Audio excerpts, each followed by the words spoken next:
everybody. Welcome to a Monday. Welcome to the last month of the year. That's right. It's December. You know what that means?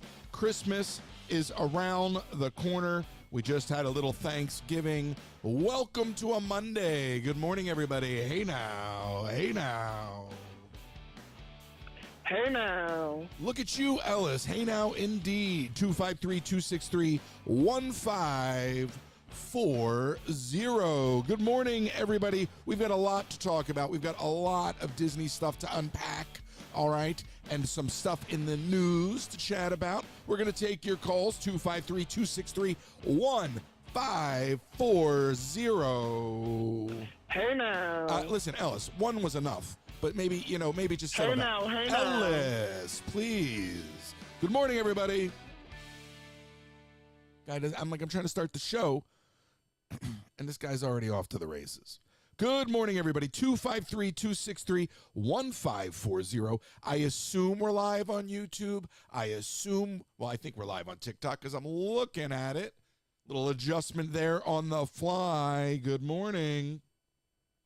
It is indeed December, and I am excited. I am excited because the snow has begun to fall.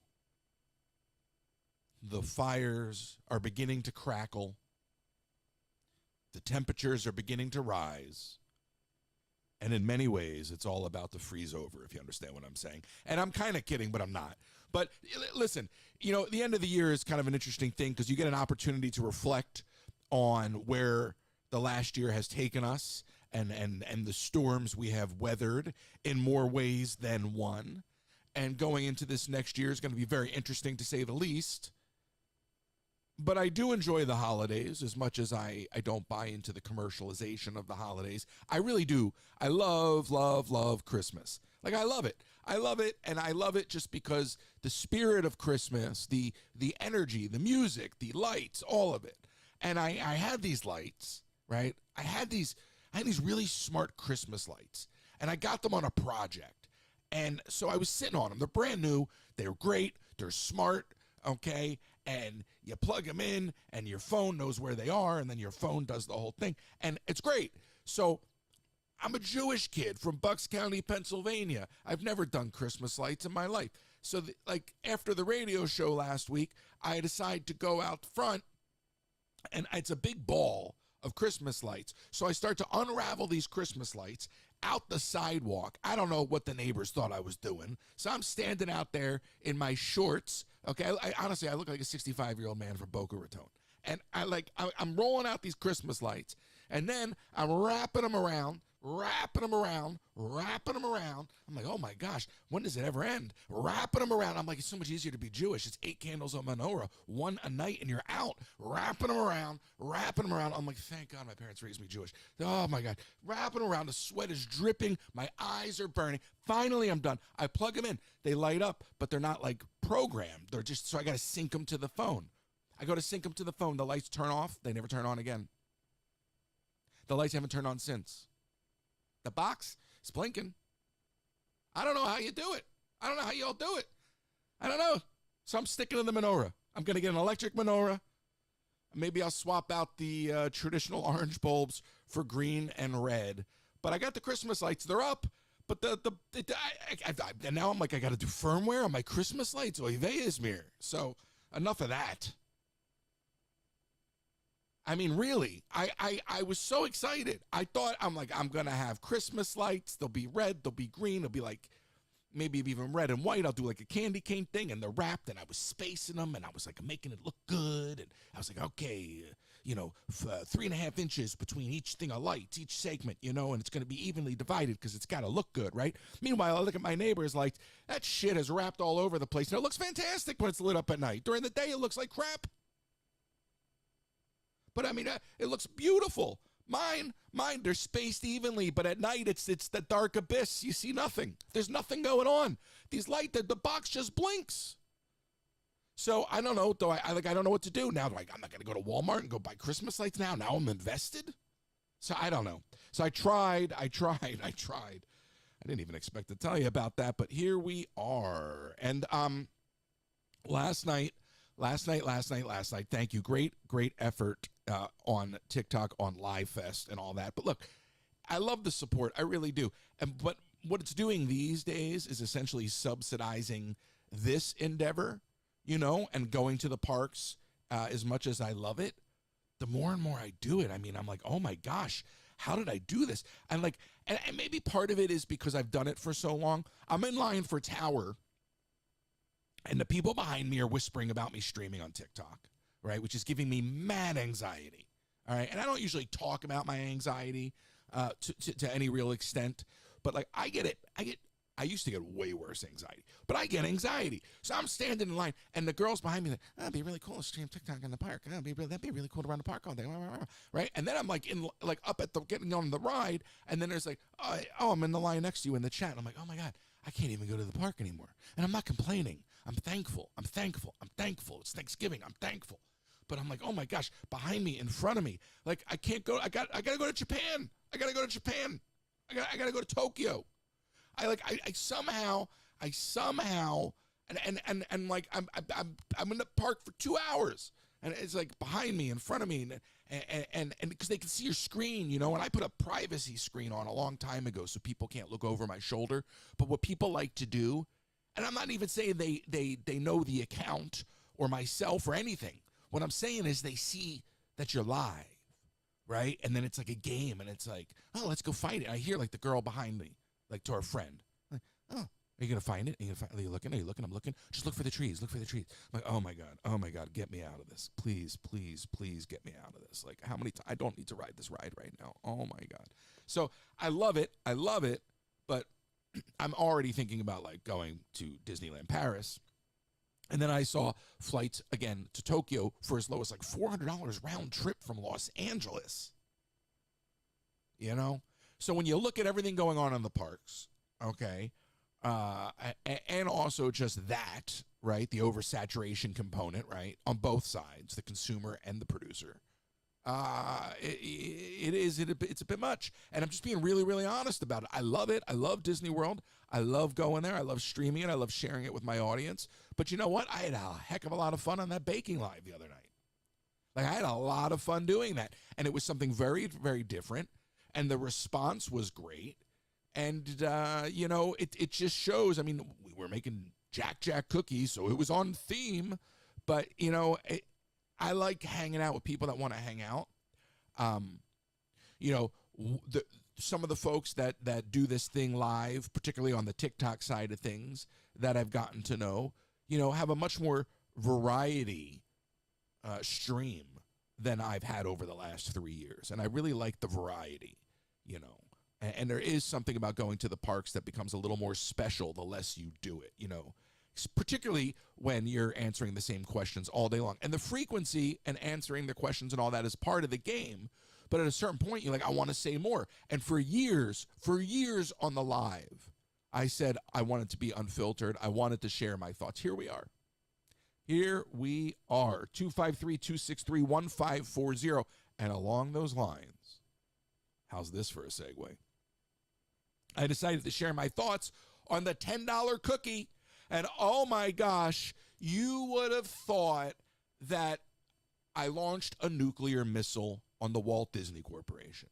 Oh my gosh, the comments on this fakakta cookie.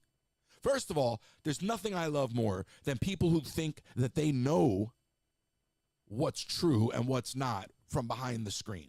In other words, I have a receipt for the cookie. First of all, let me tell you what happened with this cookie. And I use the term cookie loosely because at best it was sandwiched cardboard. At best. Wasn't a gingerbread cookie, I know that much. I'm streaming. It's lagging. We're in Communicore Hall, okay, which looks like a train station. That's not fair to most train stations. And it's lagging. And they have a cookie kit for $10. I don't even know what it is, but there's some little like DIY cookie kit for $10. I have on my last cookie for the cookie stroll. All right, this is high stakes stuff. Cookie number 5. It's right there. I could have gone somewhere else, but it's right there. Now, I admit I did not look at the price because every cookie up until this cookie was $3.25. $3.25 for a cookie. That's already astronomical. $3.25. We have normalized $3.25 for a cookie. Here I am. I'm about to complete the stroll. Big winner. Gonna get my prize. What's my prize? Another cookie that I might have to pay for. But at least I won. So it's lagging. So I asked the lady, let me get the cookie. All right, how much? I pull out my Darth Vader credit card. All right, because if I'm going to spend money at Disney, I'm going to get the points. Right? Because I'm going to maximize my upside. And she tells me it's $10. And you can imagine that after I picked my jaw up off the floor, I said, are you sure? Because I don't want the cookie kit. I just want the cookie. She goes, oh no. The cookie and the cookie kit are the same price. For $20, you can have both. It's a deal. So I'm like, okay, it's lagging. I think there was like 90 seconds left in the 2X. We were running a 2X at the time. If you don't know what that means, lucky you. All right, take my card. I take the cookie. So I go outside, and now reality sets in. Buyer's remorse sets in, and I'm holding the cookie. And I'm looking at it, I'm going, what is this thing? What is the relevance to this cookie? It's got to have significance. It's got to mean something. So I'm live, and I tell everyone in the live, hold on, kids, cover your ears. And I take out my other phone, and I shoot this little rant about the cookie. Now, before I get to the reaction on the video, what I come to find out later is that inside Communicore Hall, which is quite possibly one of the most amazing buildings ever built in a theme park. And I mean, I'm not being sarcastic. I'm being sarcastic about not being sarcastic. There's a giant spaceship Earth. Gingerbread cookie that lights up like the real thing, but it's made out of cookie. They're selling the extra panels, the extra cookie triangle panels for $10. We're subsidizing that installation. The little half-assed installation inside of Communicore Hall, okay, that underwhelming presentation, we're subsidizing at $10 a cookie. And that's what I realized. Now you get to the comments. I'm getting yelled at. Well, you didn't have to buy it. Thank you for explaining commerce to me. Thank you for explaining capitalism to me. Me buying the cookie, I'm not complaining because I'm out $10 and I can't afford to live. I'm complaining that it's corporate greed at its finest, and we're normalizing it by not speaking out against it. But there's something about this quote-unquote 20-something-year-old college quote-unquote educated generation that thinks because things are the way they are that we should accept them. And they choose all the wrong things to challenge. So I'm being yelled at by some quote-unquote progressive liberal about something they don't understand, or an opinion of mine that they don't understand or appreciate, okay? I can have an opinion, much like you're having your opinion. Okay? But true progress is standing up for what is right. True progress is disrupting things. But I'm so tired of being yelled at by these college kids. Oh, you didn't need to buy the cookie.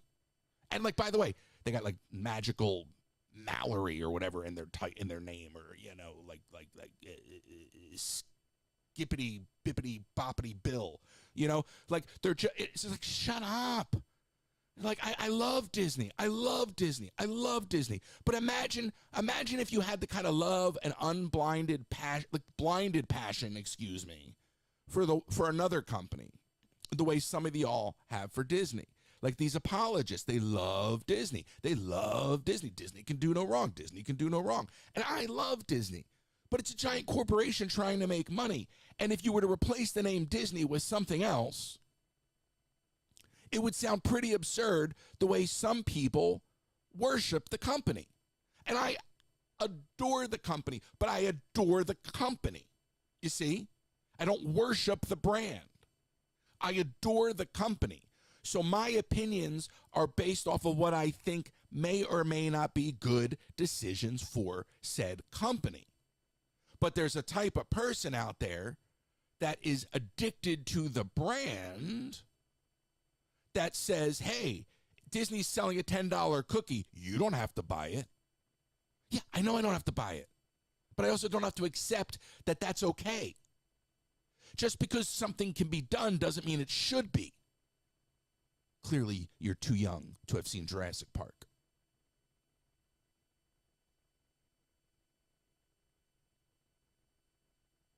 I mean, it's just like imagine instead of the Walt Disney Company, just pick another company.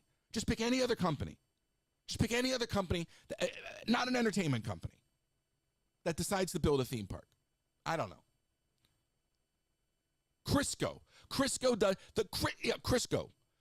Crisco Canyon. Crisco Canyon. You take your kids every summer to Crisco Canyon, every winter to Crisco Canyon. Oh, it's Christmas. Oh, we're going to go to Crisco. If you imagine how stupid does that sound? To worship a product? To worship a product? But it's Disney, right? So it's got this facade, right? This magical facade, and so many people buy into it. And if you know anything about Michael Eisner, he leveraged the heck out of that. The reason he was able to get things for free, the reason he was able to get Robin Williams to forgo his paycheck for Aladdin was because he dangled that Disney magic in front of people. There's something about the Disney brand that doesn't exist with anything else. Apple doesn't have it. Warner Brothers doesn't have it. Coke doesn't have it. Pepsi doesn't have it. Disney has it. And when you look at the comments in that video and you see the people that are defending the company who probably can't even afford to go to the park, okay, but are defending the company because it's like a cult, you know, at that level. And they're not defending the company, they're defending the brand. That's the difference, right? They're not really looking at it through the right lens. But so I stopped reading the comments because I don't care. Right? But I'm being yelled at by some 22-year-old kid that thinks that they're open-minded, okay? But the truth is they're a little too free thinking, all right? They're a little too free thinking. I think we've lost the marker. I think we've lost sight of what's real. I think at the end of the day, like if you really want progress, and I'm picking on these 20-something progressive liberal kids in college right now, if you really want progress, you have to be disruptive and not in your bubble. Not in your bubble either. Protesting in the confines of a college campus, scrapping with other students on a football field on a college campus. This isn't progress. You're just, I don't even want to, I can't use the phrase that I want to use, but it's very self-aggrandizing. If you really want to change the world, you got to get out of your bubble. You got to get out of your comfort zone. You got to start talking to people that you don't agree with. You have to start understanding that people have perspectives that are different than yours. And you can like something and disagree with it at the same time. In fact, you can love something and disagree with it. A lot of people call that marriage.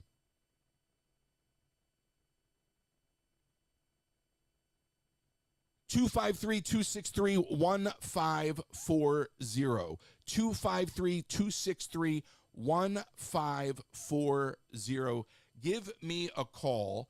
And I think the problem that people don't, here's the issue. So I love Nissan. I love Nissan. Nissan is like weeks away from going bankrupt. I've had an Xterra. I've had multiple Nissans in my life, okay? Imagine the idea, remember Sears? Imagine the idea of these legacy brands going away and never coming back, or coming back in a different form or as a name only, slapped on a lunchbox. Disney is not impervious to being completely marginalized. I'll say it again. Disney is not impervious to being completely marginalized. When I see that $10 cookie, I see greed. There's no reason to charge $10 for a cookie. Now, this has nothing to do with me paying for the cookie. I'm good. I'll survive. Believe me. I got food here stored for the winter. I'm good. I just won't eat another couple days, and it'll offset the money. But what I'm saying is, it wasn't about me and the $10. It was about Disney constantly grabbing and grabbing. $3.25 for a cookie smaller than a hockey puck is already expensive. But because we're in the Disney bubble, and because there are so many people that think that the company can do no wrong, we've accepted $3.25. Explain to me where a 3x multiple with less than 1/3 of the flavor profile is acceptable. I would have given them $10 for the cookie kit in a heartbeat, because it would have been like a little project to do on the live. You know what I mean? So I did go to guest relations, and I didn't expect guest relations to do anything, and I wasn't a jerk about it, and I didn't record it for content, and I didn't even complain. I went in to the best guest relations office on property, okay, because they're always amazing in that particular office. And I said, I walked in, there was nobody else in there. There was a supervisor and a cast member. And I walked in, and the first thing that came out of my mouth, I said, "Hey, how you doing?" "Good, how are you?" "Good." I'm not here to complain. I just have to comment constructively. And I understand that it's probably going to just go, fall into the abyss and never be heard, go unheard. And he said, no, talk to me. What? Our supervisors read these notes. Didn't ask to swipe my ID, didn't ask who I was, nothing, right? Just opened up his computer and said, "Talk to me." And I said, "Here's the thing." I said, "I've worked here. I love this place. I give you my money every day. Okay? But you can't keep gouging people like this, because you're going to hit a ceiling. And I know, even though you're saying people are going to read this, that obviously it's only going to go so far up the ladder. But if people don't start speaking up, okay, one way or the other, then you will hit a ceiling." All right? And he kind of gave me this look, because he goes, "Well, no." So I explained to him, $10 for the cookie. And then he kind of shot me a look like, "What? What'd you say?" And I was like, "It's $10 for the cookie." And I was like, "Every other cookie is $3.25. And I said, "I personally don't care. I paid it. That's fine. Like, I bought a bunch of like whatever. That's not the point. The point is from a business perspective, you were continually gouging people over and over and over again. And it is not going to work. Okay? It's just not going to work. At some point, it's just not going to work." And he got it, and he wrote it all down. And I was like, "Look, I just had to say it. Whatever. Have a great holiday. Appreciate you." And I walked out of there with zero expectation. He wasn't going to refund the cookie. I didn't care about the refund. I asked at the end just to see what they would say. But I bought the cookie. That's my responsibility. But that doesn't mean it's acceptable. So if more, he goes, you know what he said? He goes, "It's the first day of the festival. I haven't gotten this note yet." All right. But I guarantee you, if 10 people went into guest relations and left the same note about the cookie, they might respond. I guarantee you, if they got a frequent complaint that looked the same, people actually took the time to not ride a ride, to not go to the bar, but to go into guest relations. Okay, they send you surveys, fill them out. So I did my part. I went in. Okay, now they didn't ask for my name, they didn't ask for my ID. I know a couple faces in there, if I would have ran into them, would have recognized me just over the years. I didn't see anybody, but I don't care anymore. I don't care anymore. And to these kids in the comments saying, well, then you didn't have to buy it. You don't understand how the world works. You don't understand how the world works. And I would question if you've ever worked a day in your life. You know, the people have the power. The people have the power. Whatever we're talking about. And in the age of the internet, when done correctly, we can do anything we want in this world. Anything. Anything. And in many ways, that's why I throw my hands up in the air when it comes to Disney and the general Disney adult. All right? Because I've seen enough. I've had enough. It's disgusting. I mean, I'm doing the cookie straw and I'm looking around and I'm seeing this one, that one, and the other one filming their videos. And I'm like, the park has become a soundstage. Not only are we asking families to save up all year long, if not longer, to have a possibly once-in-a-lifetime experience, but we're asking them to have it in the same place as all these content creators. And look, I'm part of the problem. Part of the problem. I admit it. I didn't think I'd be doing it this long either. But I look around and I see people like this Tom, who's a complete shill, all right? And it's disgusting. I'll use him because he's successful, so I don't mind punching up. I'm not going to punch down, but I'll punch up, all right, because the guy's making money, but he's adult. He's adult, all right? And he'll never admit when they're wrong. He was defending Muppets going away. I think for a second he had a real opinion, and that he must have gotten a phone call from PR, all right? But, you know, most of these people that are out there using the park as their backdrop for content, they don't want to upset the mouse. They want access. I don't give a shit about access. I don't need your theme park. I love your theme park, but I don't need it because I'm not chasing something. I never was. It was escapism. And then I started sharing it. I wasn't in it when it was trendy. I was in it when I was the only one. And now that it's a trend and it's oversaturated and it's beyond TikTok, okay, I don't want to be associated with it. I don't mind going there and sharing my love of it with y'all, but I don't want to be associated with the problems. So when I say F you Disney, it comes from the heart, because while the stock price is up, okay, the core brand values are down. And I'm thrilled the stock is up. But I'm really, really bummed that the brand as a whole is losing its integrity. Now you could say, well, it's a company. How much integrity could it have? I'm talking about brand integrity. Obviously, the desire is to make money. I'm talking about brand integrity.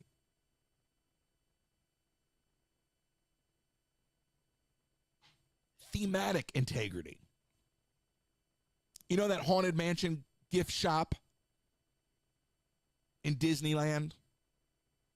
Some guy made a video. I didn't watch the video. I don't want to watch the video. I read the highlights. Somebody did like a Cliff Notes.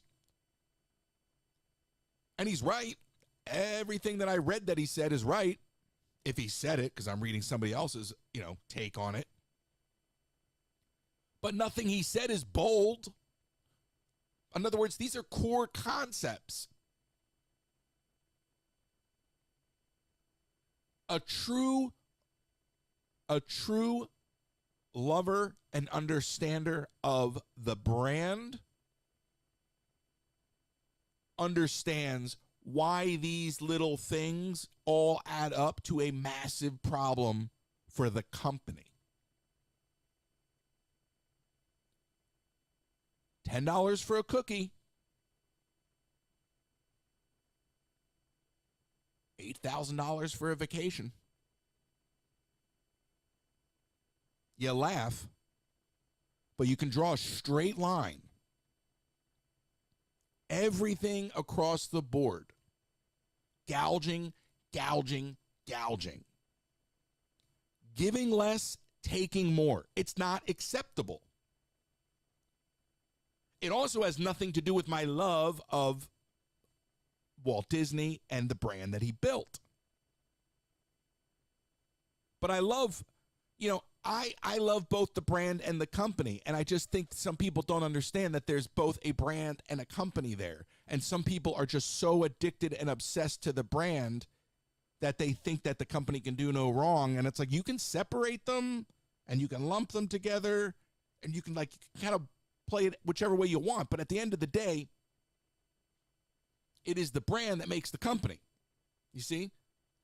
There's tons of companies out there that could be Disney, but the reason they'll never be Disney is because they don't have Disney.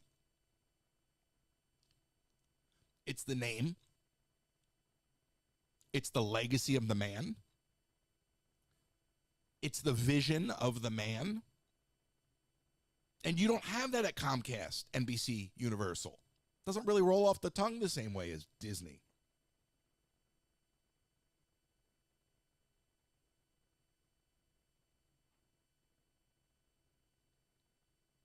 I absolutely adore the company. I am disgusted by the gouging.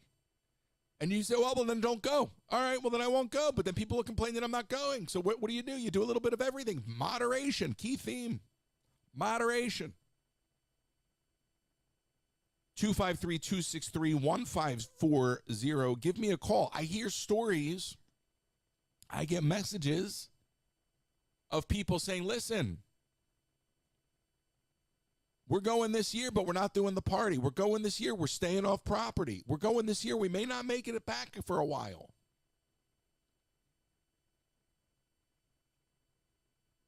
But are you actually picking up the phone and calling guest relations?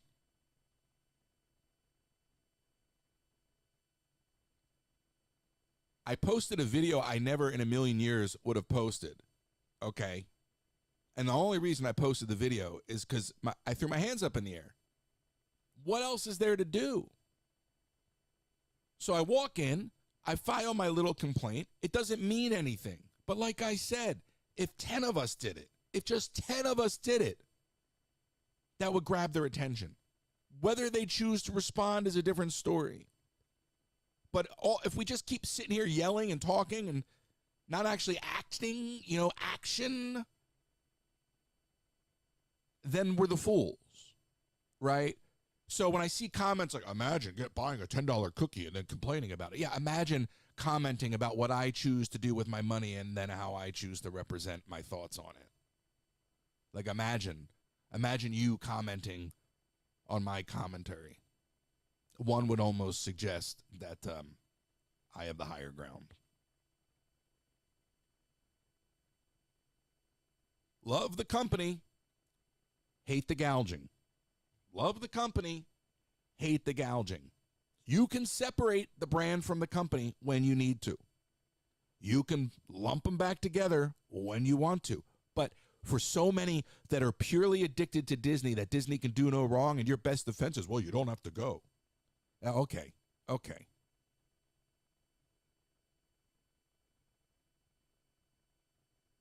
We do not have to accept things just because they are the way they are.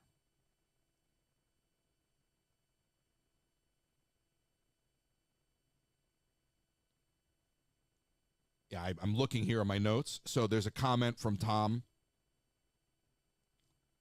And he goes, and this is actually about rivers of America. And he goes, the busiest theme park in the world doesn't need a riverboat and a playground that no one goes to. They also have no historical significance. They weren't the first. They're not original Disney concepts. They're pretty irrelevant. You're pretty irrelevant, Tom. You're pretty irrelevant. And in fact, you know what? I'm working on this. I'm gonna one up this guy because there's stories, I have them. Now, I mentioned Thanksgiving for me. I wanted to just kind of curl up on the couch and watch Star Wars, which I didn't do, but I did think about Star Wars. And you can laugh, but I've seen it so many times. So I'm sitting there thinking about Star Wars, and I had read it. I'd seen something. We scroll, right? That's what we do. We sit there. You just sit there and you scroll, right? So I saw something somewhere. I don't even know which platform it was on. And it just got me thinking, because you see all the outrage from in the different sectors of fandom for different decisions that are made, whether it's Disney or anything else, particularly in Disney. The outrage, the outrage, the outrage. So I'm sitting there thinking about Star Wars. Because I'm always like, if I was going to watch Star Wars, I'll watch, I love the trilogy, the classic trilogy. But if I'm going to watch Star Wars, I'll watch A New Hope. I'll watch Empire. So I got to thinking, well, why not Jedi? Oh, I love Jedi, but there's a tonal shift. And I had seen this comment, which got me thinking. And it was, I don't remember the director, the guy that did Dune. Dennis, I can't say his last name. And, is it Villanueva? And something like that. So anyway, he made a comment about Empire ruining, or Return of the Jedi ruining Star Wars for him. And I'm like, wow, you're like the OG Star Wars hater, because you see all these grown men go, Disney ruined Star Wars for me. Disney ruined Ray's a Mary Sue, right? Like grown men crying about, like, get a life. You're crying about Star Wars. But this guy's a feature film director, and he goes, yeah, no, Jedi ruined it. And I'm like, all right, that's some real talk. I mean, you go way back. I mean, I know people that hated the prequels, but you're telling me you didn't like Jedi? So I started thinking about it. And I'm like, can you imagine? Can you imagine? A New Hope comes out. Just think about this for a second. You don't even have to be a Star Wars fan to understand this. But A New Hope comes out, right? And A New Hope is this disruptive, just gem of a motion picture. It's science fiction, it's fantasy, it's action. It's amazing. It blows people away, and but it's bright, and it's impactful, and it's this huge adventure. And then it's followed up by Empire. The Empire Strikes Back. And we go to Dagobah, and we see Yoda, and he's this little mythical creature, but he looks real. And he's funny, but he looks real, doesn't look silly. Right? And then we wind up inside the Minok, and it's dark and cavernous. And then we go to Cloud City, and it's kind of weird, and even though it's bright, it's kind of spooky, because it's just this weird, very sterile thing floating in the clouds, and Lando's a little off, and it's just a very dark movie, and then of course we end with Han and Carbonite. It's all very dark. It's an extension of A New Hope. It's very dark. This is really good. Oh my gosh, the third movie, Revenge of the Jedi. This is going to be great. The Jedi are going to have revenge. We're going to take this tone and we're going to run with it. We start off with A New Hope. It's great. We're just building. We're building.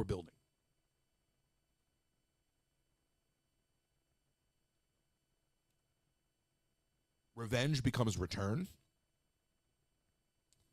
The Ewoks get cut in half literally and the Wookiees get cut in half literally and become the Ewoks. Literally, that's what happened. And you go from this dark, questionable world that has been set up for us in Empire, Hoth, so just everything is in question. It's Hans and Carbonite, and it's dark, and it's amazing, right? Empire is better than A New Hope. And I love Jedi, but then imagine you leave the theater for Empire waiting for Revenge of the Jedi. You hear they changed the name to Return of the Jedi. You don't think anything of it. It's a name change. And then you show up and teddy bears are fighting the Empire. Can you imagine the outrage today? Oh my God. Oh my God. Teddy bears are fighting the Empire. Disney ruined Star Wars. How could teddy bears? Oh, a teddy bear? What happened to the Force? What happened to lightsabers? Now it's Care Bears? But it was the first time in my life that I ever saw it that way. I've never, ever thought of it that way. Why am I saying all this? fans are never going to be happy. The biggest curse for a storyteller is to get trapped in a world, right? Because you're like, oh my gosh, I want to tell other stories. Now I've got this note and people want to keep hearing the same note over and over and over and over again.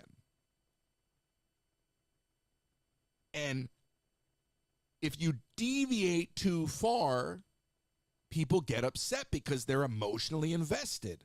And now you're tearing at something that they're emotionally invested in. So whether it's the Muppets, whatever it is, whatever changes Disney's making, whatever it is, like I saw it a little differently thinking about that, because I'm like, you know what? People are always going to hate change. You're never going to win. I mean, it was like the first time in my life that I was like, wow, people have been hating Star Wars since Return of the Jedi. And I love Jedi. Like, I love it. I really do. But it's tonally, it's a very different movie. And it takes the Star Wars property, and even though it was always designed for kids, because, see, the thing is George Lucas, the original Star Wars movie was recut. His wife cut the movie with somebody else and made it a far better, more accessible film for adults than I think it would have ever been if Lucas was left to his own devices. And you see that with the Phantom Menace. So I think by the time we get to Jedi, you know, George is drinking his own Kool-Aid, and he fully embraces what he always wanted, which was a kid's property, right? Buck Rogers, Flash Gordon. So it was always a kid's property, but adults bought in, and they bought in a big, big way with the first movie and the second movie. So imagine the letdown. So it's just always there. It's like it's never going to change, and you're never going to make everybody happy. And I looked at it that way, and I was like, you know what? Whatever. Because, I mean, as much as I want to sit here and tell you to fight, and like, yeah, I'm going to miss Rivers of America if they get rid of it. But like me personally, like, you throw your hands up in the air, because it's never going to, people are never going to change. People just want to complain. So I'm looking at this guy who says, hey, I don't want to make a Star Wars movie, even if Disney does call me, because I haven't liked Star Wars since after Empire. And I'm like, whoa, that's real talk. Good for you. You're not just saying it because it's the thing to say. You're holding your ground all the way back to day 1 or 3. But, you know, it was just fascinating to me because I had never thought of it through that lens, that like, oh my gosh, Jedi comes out and people would be just up in arms. And you look at the way people are up in arms with the Muppets and up in arms with so many things that are changed. And it seems to be in the theme park landscape, there's a certain fever pitch. You know, people get really up in arms, obviously with Disney more than Universal or anything else. But I certainly see it across the board. So being reminded of that issue, you know, it just makes me laugh at everything, because I'm like, all right, well, you know, it's as old as time, and adults are always going to whine. Adults are always going to think that their opinions are more important than the children, even though something like Star Wars was made for kids. And I just saw that, and I was like, wow, imagine just thinking that you were going to get Revenge of the Jedi, and instead you got gummy bears. Without that perspective, you can watch Jedi and go, cool, fun movie. But if your expectations were being managed off of Empire, then I completely understand why that would be jarring. So there's always going to be that sort of toxicity in fandom, you know, and I guess when it comes to creators making decisions, they just got to stick to their guns and do what they want to do. I think of Rian Johnson and Last Jedi and all the backlash with Last Jedi, but you got to give the man credit for making bold decisions, whether you liked it or not. This goes back to being able to separate things, right? You can, like, I didn't care for Last Jedi, but I respect what he chose to do with it. In other words, you made decisions that I can understand, but I don't like it. But most people know I don't like it, so I don't understand it. And we can't live that way. We certainly can't progress. We certainly can't progress if we can't see things from other people's perspective, even if we don't agree. Last Jedi, I think it was Drek. Princess Leia looks like Mary Poppins floating through the space. Okay, they tried to turn Luke into Obi-Wan Kenobi, but they failed miserably to the point that even the fans missed what they were trying to do. They were like, you turned Luke into an old crab. Oh my God, you took the most powerful guy and you made him weak. I'm like, did you not understand that that's the poetry of Star Wars, that Obi-Wan Kenobi is exactly that? But you missed the mark. Even the fans didn't get that Luke is supposed to be Obi-Wan in Last Jedi. How did you So, I don't know who's more to blame there, the filmmaker or the fans. I blame the fans there. So credit to Ryan for taking the risks, even though I don't like what he chose, as far as telling the story. But I admire deviating from expectations. And in many ways, not to go too inside baseball on Star Wars, he still honored a lot of the principles. He still did. He also gave us green milk. 253-263-1540. 253-263-1540. Still waiting for somebody to tell me what the big deal is with Pizza Rizzo. I've been asking. Clearly, nobody knows. Nobody knows.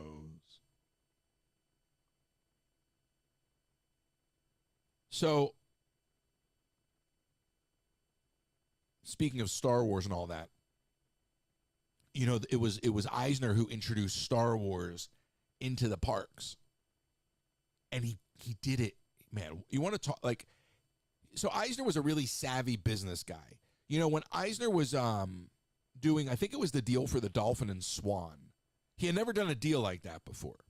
So what he did was, and I don't remember the numbers, but so he's negotiating with Marriott or whomever it was. And he feels like he might have underdone the deal. So in true Eisner fashion, he goes back and he says, hey, we want you to give us, I don't know, some $60 million, something like that, some chunk of money for a pavilion in Epcot. And they say yes without blinking. And then he realizes, oh my gosh, I made a bad deal. They coughed up that extra $60 million so fast, I made a bad deal. That was the savvy of Eisner, though. Eisner was able to learn from his mistakes. So he was able to use a tactic like that to not only get money for a pavilion in Epcot, but to sort of judge the value of the brand, or at least the value of the deals he was making with other brands, with his brand, right? Because what he was doing with the Dolphin and the Swan was unique at the time for the property. So when it came to bringing Star Wars into the park with George Lucas, he got it for like $1 million a year. Nobody had ever done anything like this before. So nobody knew, right? So he knew he was getting it dirt cheap. Lucas didn't know because Lucas just saw passive income. Could you imagine putting Star Wars in the park for like pennies on the dollar? So from the inception of the relationship, George Lucas was kind of undercut. And, Disney has always done that. And Eisner understood the value of Disney, right? So as savvy as George Lucas was with the merchandising of Star Wars, when it came to introducing it in the theme parks, he sold it for dirt cheap, which is why when he went to Bob Iger and finally did the sale, he was trying to get more than Marvel for not only his ego, but he was trying to get up on the fact that he kind of got ripped off in the early days, But it was the savvy of Michael Eisner back then. It was the savvy of Michael Eisner back then and the way that he operated. That is the same savvy that put gift shops at the end of rides that at one point he was vilified for. And now I look at the landscape and I go, where is Michael Eisner? Why is Michael Eisner not sitting on the board of directors? The short answer is Bob Iger doesn't want a shadow CEO, all right, much like he was when Chapek was there, all right? But Eisner, whoever comes in next, would be wise to bring Michael Eisner on the board. Michael Eisner understood the creative engine of the company better than Bob Iger ever will. And there's a story that that at one point Eisner felt like Bob Iger was gunning behind his back for the job. And it turns out he was. I mean, obviously. And so Eisner was getting paranoid that Iger was gunning for him. And Iger had so many meetings with the board, that he finally blew up on the board and he yelled at them and he said, I've done this too many times. I'm paraphrasing. If you can't make your decision by now, forget about it. And he just stormed out of the room. And it's that side of Bob Iger that I don't think many people have seen publicly. Okay? But I think that arrogance is shown more and more and more as of late with these decisions. And I think with a guy like that having 1 foot out the door, he's just like, you know what? I don't really care. Charge him more over here. Gouge him over there. Drop another DVC hotel over there. Drop another DVC lounge over there. You want to solve Tom Sawyer Island? Cram some more Cars IP in there. You know what I mean? And then he's going, okay, look, now we got a cost center here, and we're gonna, and it's all data driven, and it's corporate greed at its finest, and there's no creative decision making. Conversely, Eisner took his little kid into the theme park and walked around. You know, it was Eisner's, like, I don't know if he was 9 or 10 or 11, but it was Eisner's son that is the reason Tower of Terror was ever built. Eisner used his kid as a lens to figure out what to do. Bob Iger's got a set of die, okay, with Moana and Frozen on them, and he just rolls them. And whatever one it lands on is the one that he puts on. Oh, the other one is Cars, and that's just Cars on every side of the dice, so it always lands on Cars. And then the other one's Frozen and Moana.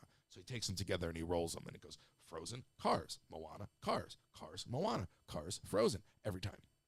That's it. That's how he makes decisions. 253-263-1540. Thank you for your support over on TikTok. Give me a call. What I try to do with the show, and we're going to do some ads in a minute. We have our sponsors. But what I try to do with the show is front load all the Disney/theme park news conversation. And then I'll go into current events. Now, that doesn't mean that if you're late to the show or you just couldn't get to the phone earlier, that you can't circle back. Call in. If there's something you want to talk about that I mentioned at the top of the show, or maybe even something completely off topic, just call in. I don't mind. The reason I'm doing this is I want to talk to you. You know, I've been live streaming the parks for over 3.5 years, something like that, close to it. And I don't really get to talk to folks. We used to do this every once in a blue moon, literally like once a month, not frequently. And I wasn't even on camera for it. So it's evolved. But I like talking to folks and actually hearing your voice and listening to your thoughts. And we don't have to agree. So don't feel like if you call in, you're going to get locked in a debate. But I love the idea of talking to folks that I normally only get to talk to. Talking with. 253-263-1540. Let's do an ad break.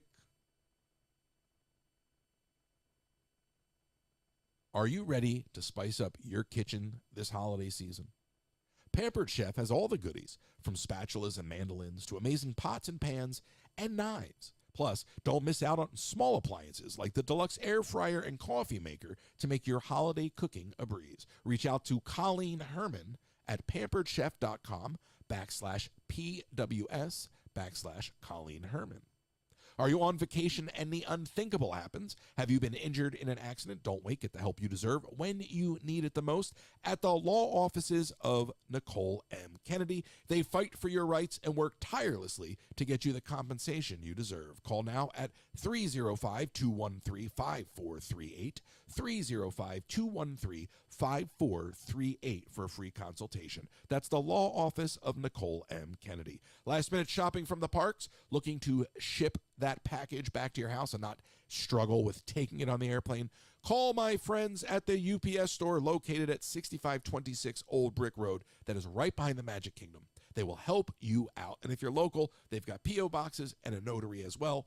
That is the UPS store at 6526 Old Brick Road. And if you're looking to book a trip, travel anywhere, theme parks, Disney cruises, William Bailey is the man for you. William Bailey will help you book your trip, customize your experience, and find you the best pricing available. You can use the travel form on my website. You can reach out to William.bailey at academytravel.com, William.bailey at academytravel.com, and he will get you started. Sometimes we're so worried about this life and this moment, we forget to plan for the life for those we leave behind. With no estate plan, you could be leaving those you love the most with high taxes, probate fees, an incomplete or divided estate, and legal fights and fees. A will or trust is not just for the Rockefellers anymore. If you live in Florida, contact RK Law today to make an appointment and safeguard the future of those you love. Send an email to Russell at RK Law Pro to schedule your appointment today. That's Russell at rklawpro.com. That's a lot. It's a mouthful. Happy Monday. That is a mouthful.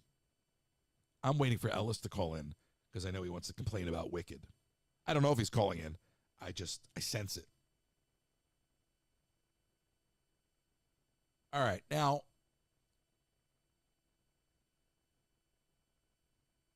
I don't understand.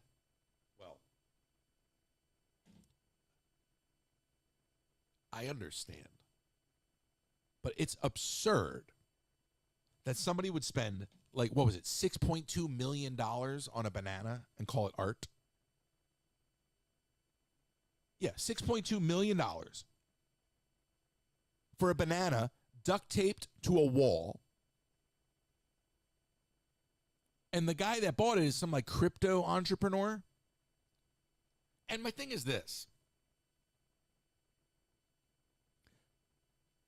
And look, I'm not really a big fan of telling people what to do with their money.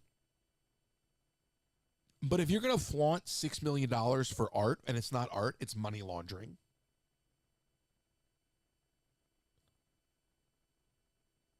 So obviously, you're not going to spend it the way I would like you to. But if you're going to waste $6 million on a banana under the guise of art, why don't you feed some people? Why don't you go sponsor some veterans that maybe need something that they can't afford, that they're not getting from the VA? Like, why don't you go take care of some people? If you get $6 million to waste on a banana, why don't you put that money to use? I can't comprehend it. And I know it's money laundering. It's not art. Because real art, you know what real art is. You feel real art. That's not art. That's BS. There was a play actually called Art about a guy that paints, it's a white canvas. I saw it in London. And it's just a white canvas. And it's like three guys sitting around debating this like $100,000 purchase of this white canvas. And then at like the end, the guy takes a Sharpie and draws like a ski slope and a stick figure on it. But if you're going to spend, if you have $6 million, now who knows? Maybe this guy is incredibly philanthropic. But even so, to waste $6 million on a banana duct taped to a wall and then flaunt it as art, I sometimes I don't understand the world that we're living in. I mean, you see, there are people in the streets, literally slumped over, addicted to drugs. Now, I'm not saying that we need to solve everybody's problems for them, but I'm saying if you got money to burn, what's wrong with trying to be a little compassionate and helping folks out who are in need? Why does everything have to be a social media stunt?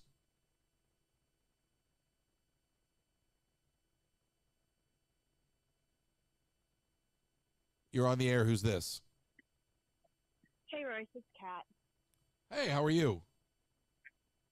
Good. How are you? I'm good.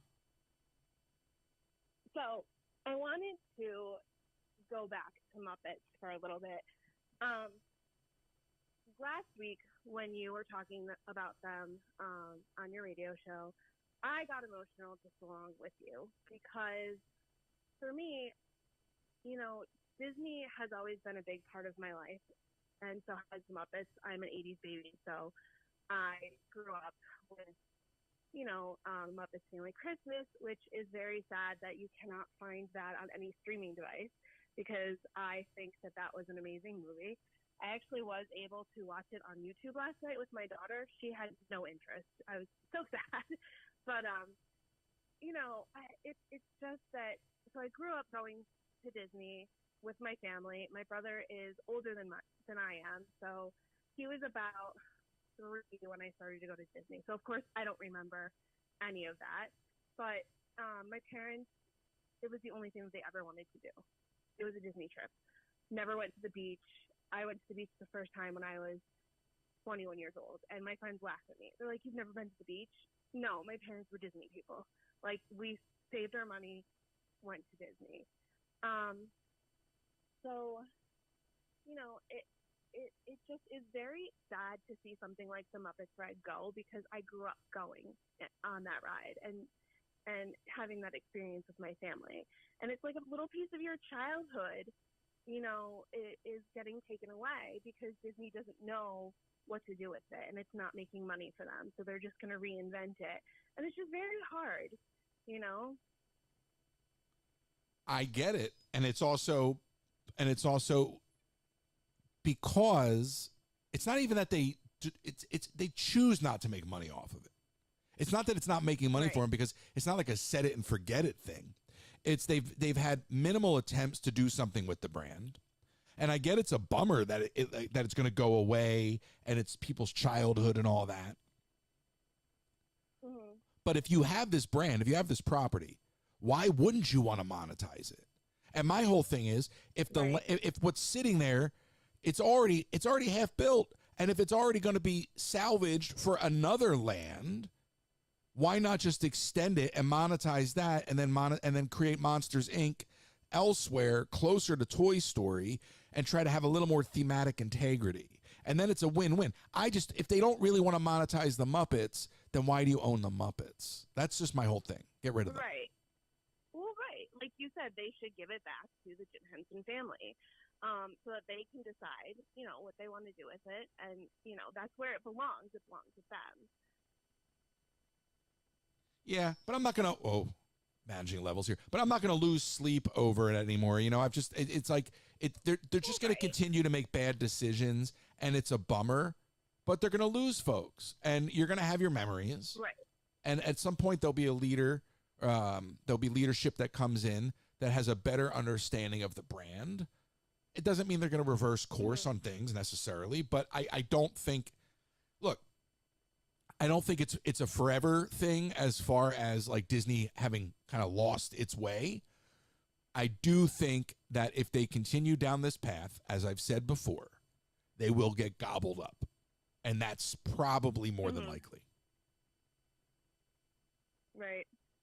Now, what I don't understand, though, is why aren't they putting shows like A Muppet Family Christmas on streaming devices? Like, is there something that they don't have the rights to it? Like, why? Who knows? That's a great question. I haven't looked into it.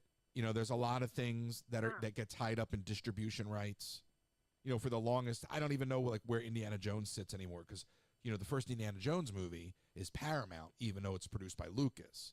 So I don't even know who streams that anymore. So sometimes those relationships they're so complicated. But I don't know if that's the case with the Muppets or not. I'm just speculating. Right. I just wanted your opinion because I think that, personally, I think that movie is gold. And, my family used to walk around and say lines from it all the time, like don't slip on the icy patch, and stuff like that. But, I feel like it's something that should be out there. But again, that's my opinion. But see, it's so funny because that's post Jim Henson. Uh-huh. So I'm just, at my age, I see everything post Jim Henson as just a different era. So you growing up with the Muppet Christmas Carol, and I think his son Brian was doing the voice of Kermit then, but it's just funny to hear you grow up with that and consider that Muppets, because I don't even consider that to be the genuine Muppets. Oh, really? No. He does make an appearance in it, though, and it's pretty cool how, most of his characters are all, like, together. Who makes an appearance? Jim Henson does. In the Muppet Christmas Carol?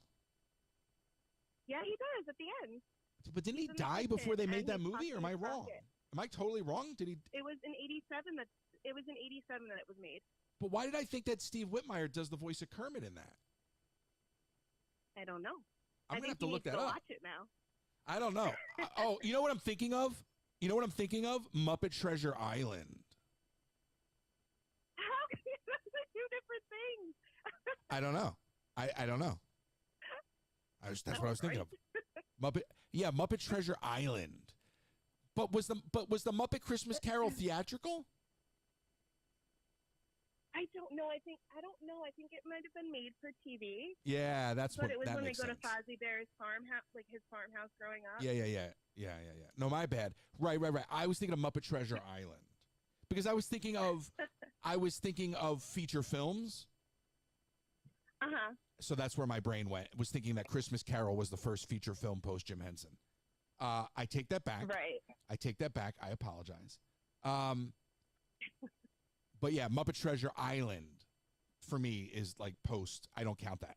Like everything, once Jim stopped doing the voice of Kermit is when I was out. It's like even Muppets Tonight I grappled with because they tried. But Muppets Tonight, you can see the wrists of the puppeteers. Right. Mm-hmm. So anyway, I will go watch Muppet Christmas Carol. All right, thank you for that. But no, You're welcome. I look. I wish that there was somebody in the company that could just take the bull by the horns and pick up the phone and call Frank Oz. Because Frank Oz would tell you what to do with the Muppets. The problem is Disney wouldn't listen anyway. So why pick up the phone and bother the guy? Right. Like, let him be, Mm-hmm. But the attempts that they have made over the years as of late have all been frat humor, and it's just that's not what the Muppets are. The Muppets aren't farts and stuff like that. Like that's never been the Muppets. Right. Fozzie Bear farting is not Muppet humor. No, exactly. He does corny jokes, but it's not farting. No, Muppets are subversive. I mean, when the Muppets were on SNL in the early days, that was all like double entendres and adult humor. I mean, there was not, the Muppets were for everybody. I mean, the Muppets, what makes Muppet Vision so great is that plays to adults and children all at the same time. And the kids are laughing for completely different reasons than the adults. And the kids don't even understand why the adults are laughing, and they never question it. Right. And, when you watch Muppet Vision 3D and, you're there, you get to see Sweetums, who I love, and Bean Bunny. And you don't see them anymore. No. And I'm not. Now, what do you think about the use of the Electric Mayhem? The Electric Mayhem were not supposed to be front and center. No. Not at all. They're being reduced to zany characters. They were supposed to be the hippies. Right. I don't know. Look, for me, it was all Muppets, the Muppet movie, and Muppets Take Manhattan. Those are my two pillars. I've honestly never seen Muppets Take Manhattan. I will be completely honest. No, that's fair. Really? Oh my God, it's got great songs in it. Together Again. And then there's the live action like Muppet Baby flashback sequence. Oh my gosh, I grew up with Muppet Babies. That was great. Yeah, no, you gotta go when we hang up. Go to YouTube and Google Muppets Will Always Love You, because it starts off with Kermit and Piggy riding on a carriage on a horse through Central Park, and then they flash back and they do a whole Muppet Baby sequence with puppets. Mm-hmm. It's amazing. You haven't? Yeah, you got to watch. I will definitely check it out. You watch Muppets Take Manhattan. I'll go watch Christmas Carol, and we'll report back, because you have to. Muppets Take Manhattan is so much fun. I think people hate it though. Sounds like a plan. I think it gets a bad rap. Way to give me homework. The one that I never really got into was the Caper. I never got into Caper. Yeah, I haven't seen that one either. The Great Muppet Caper? Yeah, I never got into it. Yeah. I don't know if I've ever even seen the whole movie So- all the way through. I think I've tried as a kid and was just like, no, I'll go watch the Muppet movies. Kat, thank you for calling. I appreciate you. I hope you have a great holiday. Yeah. Thanks. You too. It was great talking to you. Always a pleasure. All right. Nice chat there on a Monday morning. 253-263-1540. 253-263-1540. I understand art is subjective, but that's not the point. And to make excuses for that is, in my opinion, is just, it's just sad. Okay. Art is subjective. So that's to suggest that if you had $6 million, you would waste it on a banana duct taped to a canvas. And you wouldn't. You wouldn't. That's just arguing for the sake of arguing. Nobody out there looks at a banana taped to a canvas and thinks it's actually worth $6 million. Nobody. That's a desire to be confrontational for nothing more than engagement. 253-263-1540. Take that money and go help some people. Take that money and go feed some people. Take that anything. Go do. There's so many better ways you could spend that money. So many better ways.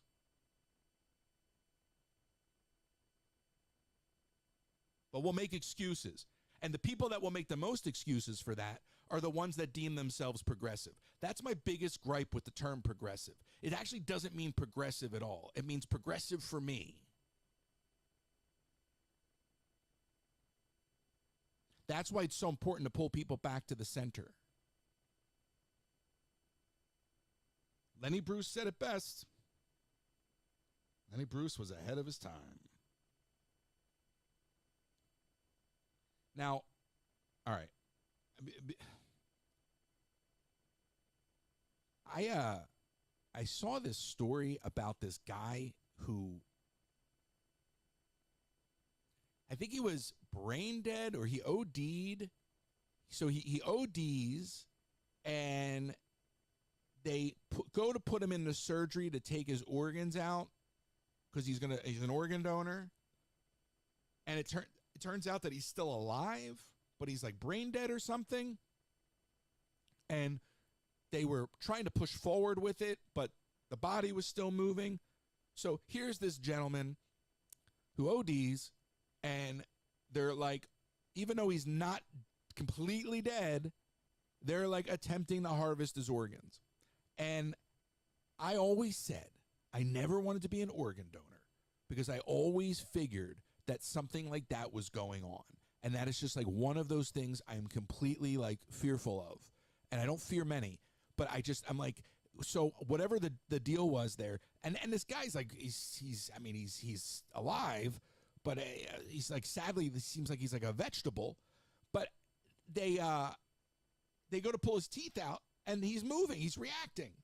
And some supervisor apparently was like trying to force them to go forward with it. And I don't know if it was what it was predicated on. I don't know how they do that kind of stuff, but oh my God, that is why I have never been an organ donor.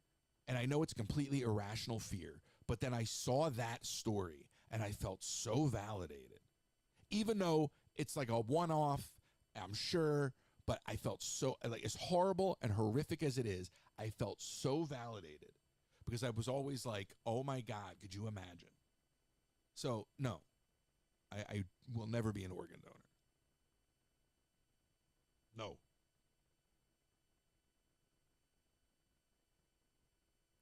There's this whole Juice World thing in Fortnite. You know, I love playing Fortnite with everybody on the stream. Fortnite is bigger than ever. And there's this whole Juice World thing. And there was a concert in Fortnite the other day I didn't know about. I'm late to all this stuff. I gotta figure out what to follow to get this Fortnite news.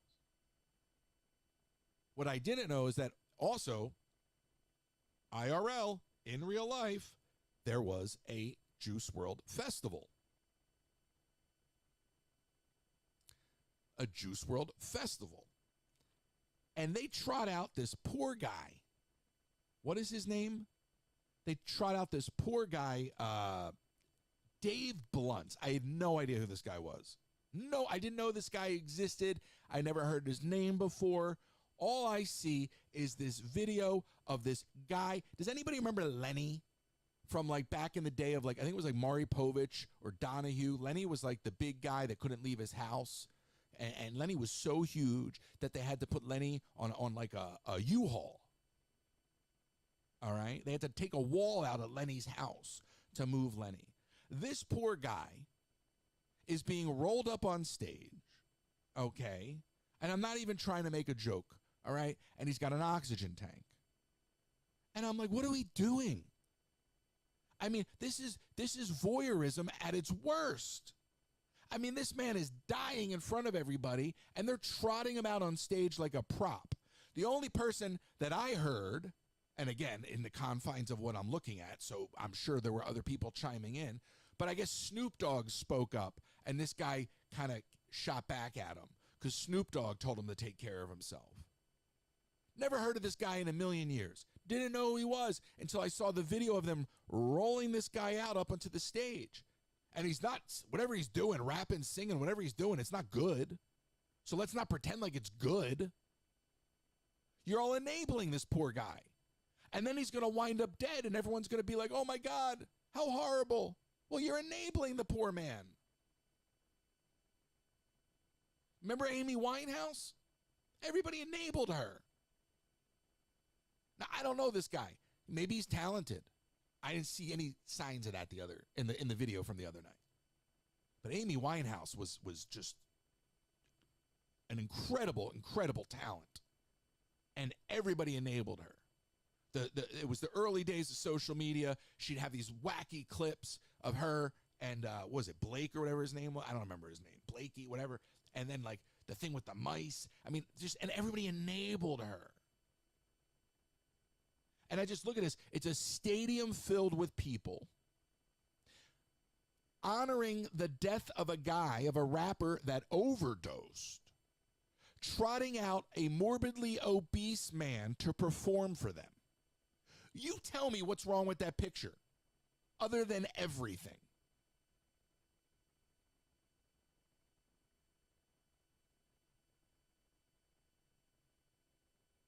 I don't get it. And we will be the first to go, oh my God, what a tragedy. Oh my God, he had a heart attack. No, I didn't see it coming. Can't believe that the guy that can't walk, that has to perform on an oxygen tank, I can't believe he's gone. Like, I'm all for supporting the guy, like, you know, like, but like, support the guy's health. Don't trot him out for your entertainment, and don't act like trotting him out for your entertainment is somehow doing him any favors. It's not. That is disgusting and appalling. That is not caring. That is not, there's no part of that is so like just gross. It's a concert for a guy that OD'd, and now you're bringing out a guy that has a food problem or some other kind of, I shouldn't say, I don't know what his problem is, okay? I was trying to make the correlation between, you know, ODing and gluttony. And maybe it's a genuine correlation to make. Maybe it's not. I don't know what the man's issue is. I don't know. Maybe it's hereditary. I don't know. But either which way, the poor man should not be trotted out for your amusement. And somebody's going to say, oh, yeah, but I mean, shouldn't he deserve to entertain too? Blah, blah, blah, blah. He deserves to not be enabled. Y'all don't really care. It's like rolling rolling out a freak show. And people will pretend like, no, he's super talented and we're here to support him, and no, everybody wants it. No, you don't care. Just calling it out. I'm just calling it out. It's the truth. It's appalling. It's reprehensible. And I hope that man gets the help that he needs. And I hope that not everybody in his personal life is enabling him the way that crowd was. I also don't know why we have a Juice WRLD celebration, but maybe I'm just old. 253-263-1540. I don't know. Can we just not get an Up and Smoke tour? I would rather have an Up and Smoke tour. Can we bring back the Up and Smoke tour? Okay, I'd go to that. 253-263-1540. 253-263-1540. It's all about meeting people where they're at. That's the whole idea. Now, I've seen more Cybertrucks driving down the street in the last 5-6 weeks than I've ever seen. And I am still not sure how people find this vehicle to be, I was going to say attractive. Is attractive the right word for a car? But I don't, there's nothing appealing about this Cybertruck. It looks so cheap to me. And like those panels, they look like they rip right off.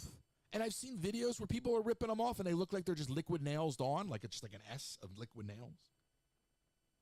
But I'm like this, like, you know, I remember growing up and thinking, why does every car on the road look the same?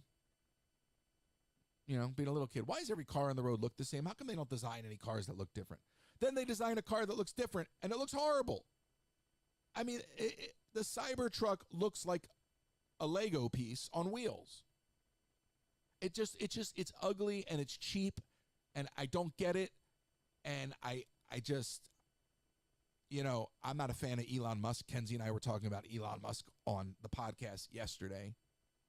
But the cult of Tesla, I don't understand. Now, I'll make money off of Tesla stock. I'm all for that. I was having that. I don't think Kenzie and I had. See, it's funny because Kenzie and I have these conversations when the podcast is done recording, and it's almost like a little wrap up to the podcast, but nobody hears it but us. But it's like a natural extension. So I don't know if we had that conversation outside of that or during the podcast. But you know, the obsession with Tesla, I don't get it. I don't understand. Also, do they still let you play video games on the dashboard of a Tesla? I always thought that was actually kind of cool. I was like, oh, that's cool. Like, I think you had Space Invaders. I'm like, all right. But I did, you know, yeah, sure. Style. I just want function. Get me from point A to point B. Point A to point B. I don't want all the bells and whistles. I don't want it to look fancy. And I don't even think a Cybertruck looks fancy. I think a Cybertruck looks dull. I just think it looks dull. I don't know if you have a Cybertruck, if you like it, you know, tell me I'm wrong. I don't care. I just see more and more of them, and I don't understand what the appeal is. I don't get it. And I certainly don't care for Elon.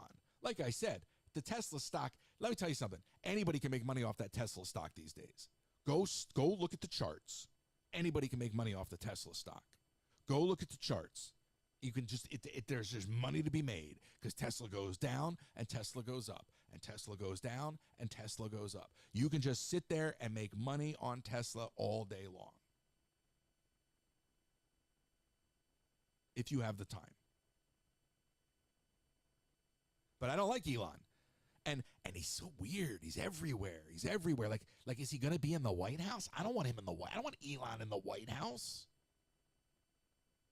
I don't want Elon on Twitter. I don't want Elon anywhere. I don't even want Elon I don't like Elon Musk.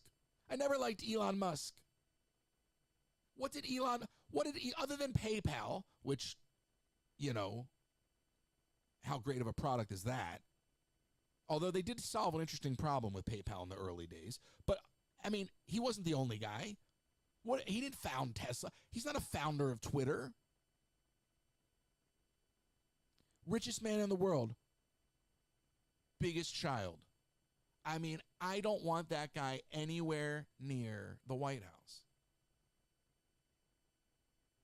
I don't care who you voted for. Okay, I just don't want that guy anywhere near our government. A, I don't trust him. B, I don't think he's that smart. And C, I think he's got a hotline to Putin. Okay? And irrespective of what you may think about anybody, all right, I would like to see this country succeed. Now, my personal opinions on where we're headed are different from that. Okay, I think we're going to be in a very, very dark spot here in a minute. But I still would like to the point, find a way to meet people where they're at. But that's a great, cute bumper sticker, but the Democrats don't know how to do it.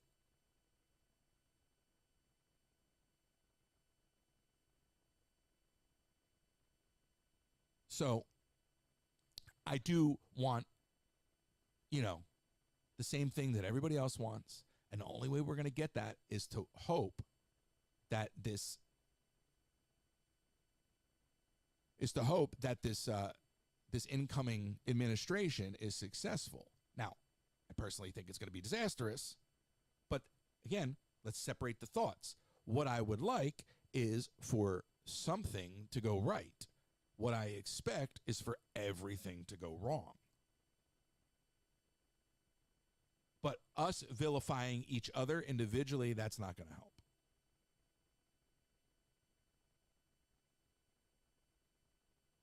So we'll see what happens. I don't know why. I just have this picture of like Elon, like standing up there at the inauguration.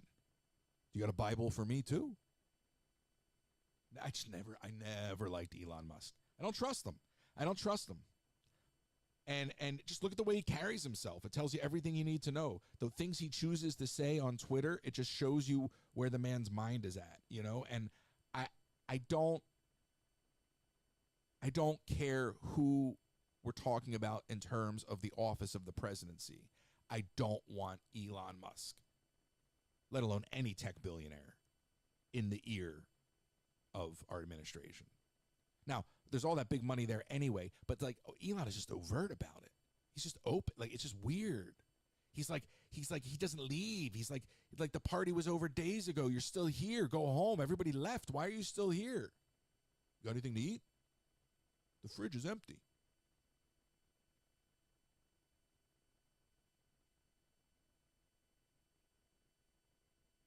So, kind of swinging back around, it is the holidays, and everybody's making their cookies. We did the cookie stroll. We won our little cookie redemption pouch, and it's of all flavors. It's gingerbread. So I have this little packet downstairs of gingerbread cookie mix. Now, the gingerbread cookie mix that they gave me when I finished the cookie stroll, I was reading the instructions, and it says that dough's got to sit for an hour and a half in the fridge. Nowhere on the Jack Jack Num Num recipe did it say anything about chilling the dough. That's my first gripe. My second gripe is I go into the Discord and there's all these people going, well, I don't know. I want to make the Jack Jack cookies now too, but I don't know where do you get the big cupcake tray with the shallow pan? Where do you get the cupcake lines? I'm like, I had all of these questions and nobody would answer them. But it wasn't until my cookie took over the entire pizza pan that you all started asking the same questions. I kept saying, where am I going to get a cookie sheet or a pan that I can, because the Jack Jack cookie in the park is like a big, thick cookie in like a cupcake kind of wrapper, but it's like half the height. So now I'm in Walmart, walking up and down the aisles, looking for cookie pans, looking for cupcake pans. Let me tell you something. I look like a lost dog. And then nobody working in the Walmart speaks English. Like never. None of the people working in the Walmart. So anytime I go up to someone in the Walmart, they don't speak any English, then they just look at me and they walk away. So I go up to this woman, assuming she's not going to understand a word I say, and I ask her where I can find the little cupcake liners. And hi. Could you please explain where to find the cupcake liners? And in perfect English, she's like, oh, yeah, go over to the baking section in the food aisle. And I'm like, oh, hi, thanks, bye. So I kind of felt like even more of a fool. But they got the cupcake liners over with the food, and then they had the cupcake trays in the aisle with the pans on two separate sides of the Walmart. Now, are they doing that on purpose? Are they trying to get me to go past the Legos? Like, are they trying to get me to go past the electronics? What is the game there? Why are all of the baking things together in the aisle? Why? I don't understand. Like, why? And here I am. I'm like, don't go down the Lego aisle. Don't go down the Lego aisle. Yeah, but do they have splack ears? No, they don't have splack ears. Maybe they do have splack ears. Does anyone even know what a splack ear is? You didn't even know what a splack ear was, but I Googled it. Now I know what a splack ear is, and I need a splack ear. But they don't sell Lego splack ears. They don't have them at the Lego store. Why would they have them at Target? You're not at Target. You're at Walmart. Maybe you should go check. All right, now we're in the aisle. What else is on sale? Abort mission. Like, that is me, right? So thankfully, I made my way out of the Lego aisle, free and clear. Then I have to go through the electronics section. And the electronics section's got the $5 bins. Oh, what is this? Oh, my God, USB cable. Oh, lightning to light. Oh, fantastic. Oh, USB-C to USB-C. Oh, my God. Oh, what is this? Is this a power? Is that a smart power strip? Oh, $5. What is that? Oh, my gosh, $3. What is that? I definitely don't need one of those, but that looks shiny. Like, so I just put the baking stuff so I can get in and get out. They put the toys next to the electronics, and for me, it's like that show Wipeout. I'm running a gauntlet. 253-263-1540. I still have not seen Wicked. I'm running out of time because the clips are coming up in my timeline like one after the other, and it looks phenomenal, but I still haven't seen it. And I gotta go. Kenzie's gonna go see it again, she told me. I still haven't seen it once. Ellis told me he didn't like it. Something tells me he wasn't going to like it anyway. Why did he go see it? He said he doesn't like The Wizard of Oz. Why did he go to Wicked?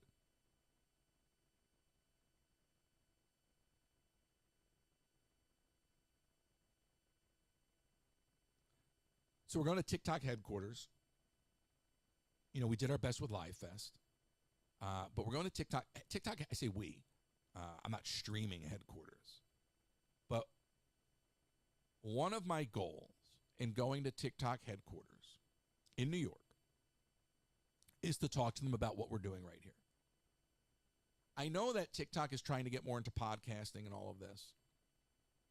And I know, TikTok has, they've made a dent in the market, but I feel like when it comes to IRL, which means in real life, Twitch is still the dominant player. So I have some thoughts on things that I might want to do with this channel. And I'm hoping, in this meeting with these executives, maybe in the mingling with these folks, that there's an opportunity there to kind of talk about doing some of these things. Again, one of the things that I really enjoyed about the Baking Live was that it forced me out of a comfort zone that I normally wouldn't have done, which is pushing myself farther away from the camera. I'm very used to having the chat in my face and being very, very engaged with the audience, but I didn't think I'd be able to manage that. So I've never really done anything like that. People really liked it, aside from the circus atmosphere of the content itself. But what I learned in that experience was that I could actually manage that distance. And it sounds funny to say, but I'm so used to holding the phone. When we started doing the Fortnite streams, it was weird for me at first to have the chat in a different software display and just be sort of engaging with the metrics and everything in a different presentation. So doing that kind of feeds into this larger idea that I've had, which is to do like a marathon. Originally, I thought maybe a 24-hour streaming marathon. Then I thought about a 30-day streaming marathon. And you say, well, why? Well, why not? Why? Like, something, on the platform, a stunt, if you will, on the platform that, could just be good for what we do. You look at like the Twitch streamers and stuff like that, and, they do that kind of stuff, these long form streams. And one of the things I've been trying to do with the setup downstairs and the setup upstairs and the Lego table and the workbench in the garage and all that is find a way to get this whole, not find a way, I know how to do it, I'm just slowly building it, but to create an integrated system so that I could literally go from like camera 1 to camera 2 to camera 3, like a broadcast setup, and do a marathon. Because I think at some point we need to do a marathon. Now, I don't know if we're doing a marathon for a cause. I don't know what that may be. So I want to kick those tires when I meet with the folks in New York and see what the response is there. But I love the idea of doing some sort of marathon. Now, that doesn't mean that I'm like sleeping on camera. Like, I would just, I'd prepackage some content and air it for breaks and then come back. You know what I mean? But like actually like a stream that starts and doesn't stop for maybe 30 days. Like a non, like, and you could go live and like, you could cut away, to me, there's something there. So I'm curious to see what the folks at TikTok think. I'm also actually curious to see what they have to say about TikTok actually going away. I think they'll be coy about that. I actually, speaking of Elon Musk, heard or read that the CEO of TikTok reached out to Elon Musk. So that's another issue I have, right? Is now Elon Musk is like the secretary to the president-elect. So if you have Elon's phone number and you want to get the president-elect's attention, you just pick up the phone and call Elon. It's not lost on me that Elon has literally become the little birdie. I mean, you just whisper into Elon's ear and whatever. So I'm very uncomfortable with that. Now I've gone back from baking to Elon, back again, but I can. It's easy to do. 253-263-1540, 253-263-1540. We will be doing the radio shows when we travel. I have put together a portable radio setup. So what I want to do one of these afternoons this week is downstairs at the table, call it the Larry King setup, is actually do a radio show test, not using this setup, but using all mobile equipment so that I can make sure that I have everything I need and that it works. So I kind of was packing all that stuff up and looking at what that looks like and trying to figure out what I'm missing. And I was like, you know what? Why not just wire it all up, do a live test, take a call or two, and just know that you have the whole system running, the mobile setup. Because I could basically take everything we have here and reduce it down to a bag, right? And then we can do this live radio show wherever. So if we're in the city, we can still do these radio shows. We're not going to miss them. If I'm in an airport and Kenzie and I want to record the podcast, I can still do it. So trying to figure out how to take, and again, look, I took a couple months there to sort of shut down and move into what I call pre-production. And this setup here has always been the jumping off point for something more portable. This particular mixer I'm using, not to get too technical, but this particular mixer is the Rodecaster, and it actually does have a external battery. So while this is portable, it is larger than a laptop, so it's not ideal. The little mixer that I was showing you the other day after the baking live can fit in my pocket, right? And it's got Bluetooth functionality. So that now allows me to do everything that I'm doing here with something that can fit in my pocket, some iPads, some cell phones, and we're off to the races. So I just want to test that model this week so that when we travel, we're not missing anything. And then in terms of travel, I do want to get out to LA. And I want to do another Disney International park. And I think if I could find a dirt cheap ticket to Paris, that would be the place to go next. Just because I think the logistics of going to China would be a little cumbersome. Now, we're also planning, I got to talk to William about this. I have not spoken to William since Thanksgiving. But we have to start getting organized on the Tokyo trip. We are planning a Tokyo trip. There's a lot of viewers and families that have expressed interest. So I think if we're working towards next October, give or take, for a Tokyo trip, that might be probably I think by then it'll be pretty reasonable in terms of getting into Fantasy Springs. A year, what did that be? That'll be like Fantasy Springs opened last summer, so that'll be a year and a half. So I think that'll be a good time to go. You know what I mean? I think by then they should have, and I already heard attendance was down. I don't know how true it is, but I think by then, it'll be manageable. You could get into Fantasy Springs, okay? But if I'm there with you, I'll make sure we get into Fantasy Springs. And I think going in October is a good time. I've done it now twice. You're on the air. Who's this? Royce, it is ping pong. How are you, sir? No, good. I enjoy your radio show as well as your stream, but I thought I'd give you a call in and give you something to think about. All right. Your comments relating to the direction of the park, I agree with 100%. But let me be a contrarian for a moment. Many people are stockholders of Disney. And as you know, the board has responsibilities, financial oversight, compliance, things of that sort. And I hate to say it, but if there's a direction to make money and to service the stockholders, that's the direction that they're going to go into. I want to see if you kind of agree with that or not agree, and where the balance is for that.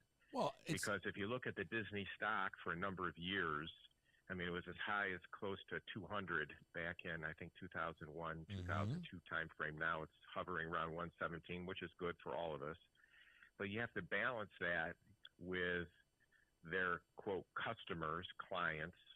And I think that, it's a tough balance for those of us that like the Muppets, those of us that like certain aspects of the park. But sometimes it conflicts with what the board and higher-ups are supposed to do. And I wanted to see your take on that.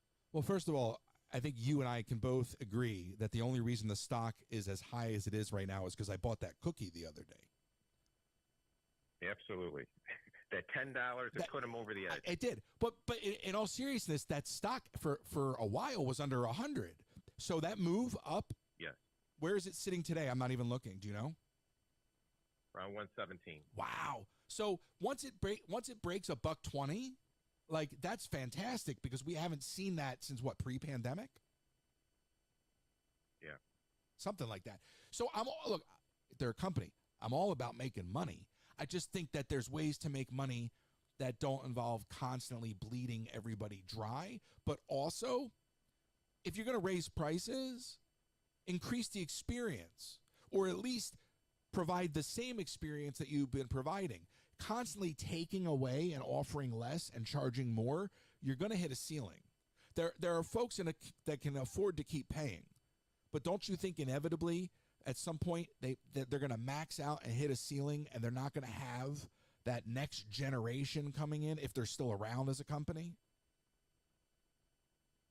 I agree with you 100%, but the marketing group of this is saying, hey, we are giving you value for your money. We're having another theme park. We're doing this. We're doing that. We're putting money into it. Look, we're rehabbing this ride. We're redoing this.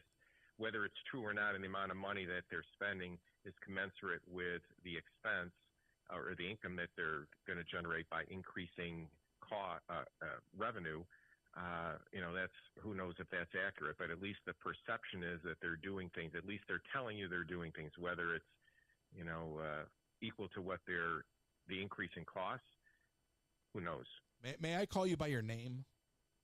Or do you not want me to say Sure, if that's okay. I don't know what was allowed. No, my name is Jay. I know it's Jay. That's why. Just because I call you Ping sounds so like, I'm having a real conversation with you. So, Jay, look, here's my thing.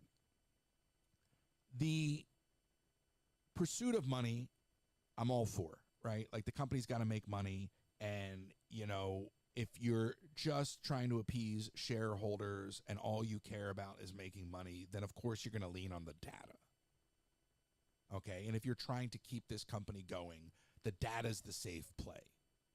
But if you were Walt Disney starting the company tomorrow from the ground up, from scratch, you would have to take risks. You would have to break norms. You would have to think outside the box. So you wouldn't be relying on data. You would be completely going in the opposite direction of the data. You would be breaking new ground.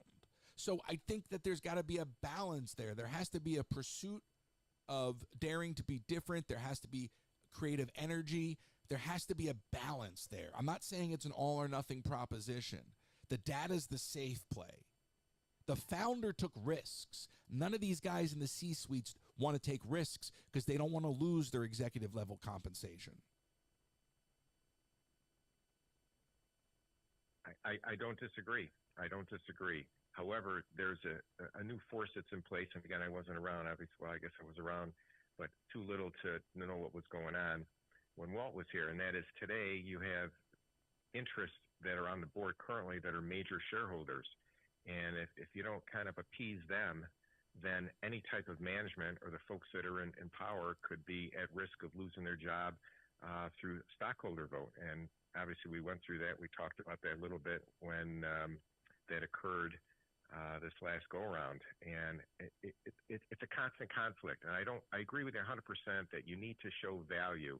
When people go there, it's very sad. When I was on a plane coming down to Orlando, I heard families that they're going to the Magic Kingdom and they're staying a week, and they save 5 years worth of savings in order to spend a week with their kids here.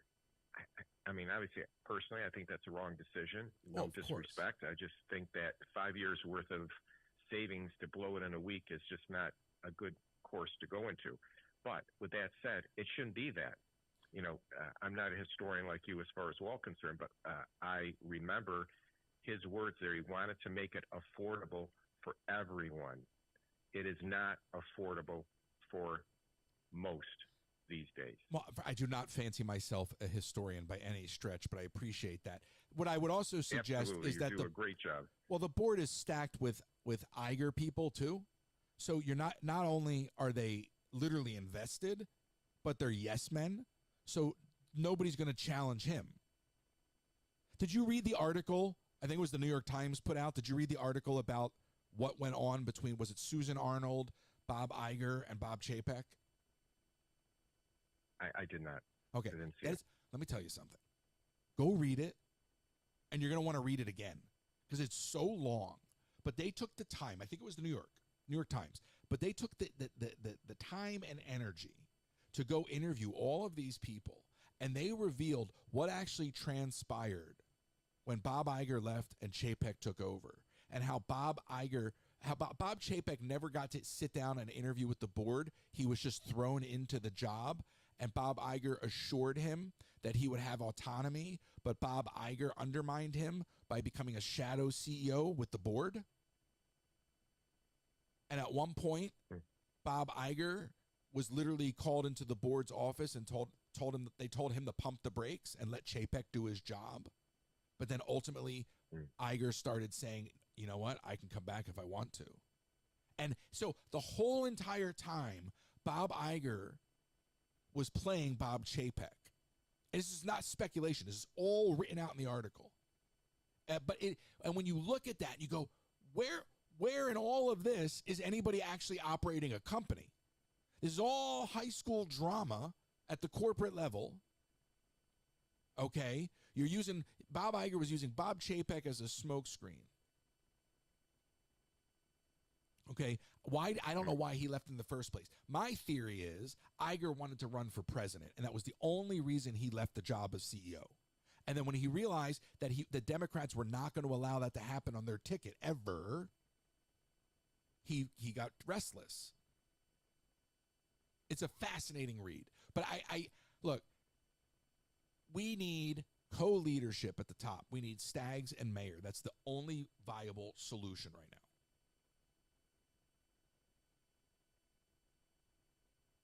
Well, I think that the parks themselves, they really serve a purpose by bringing families together.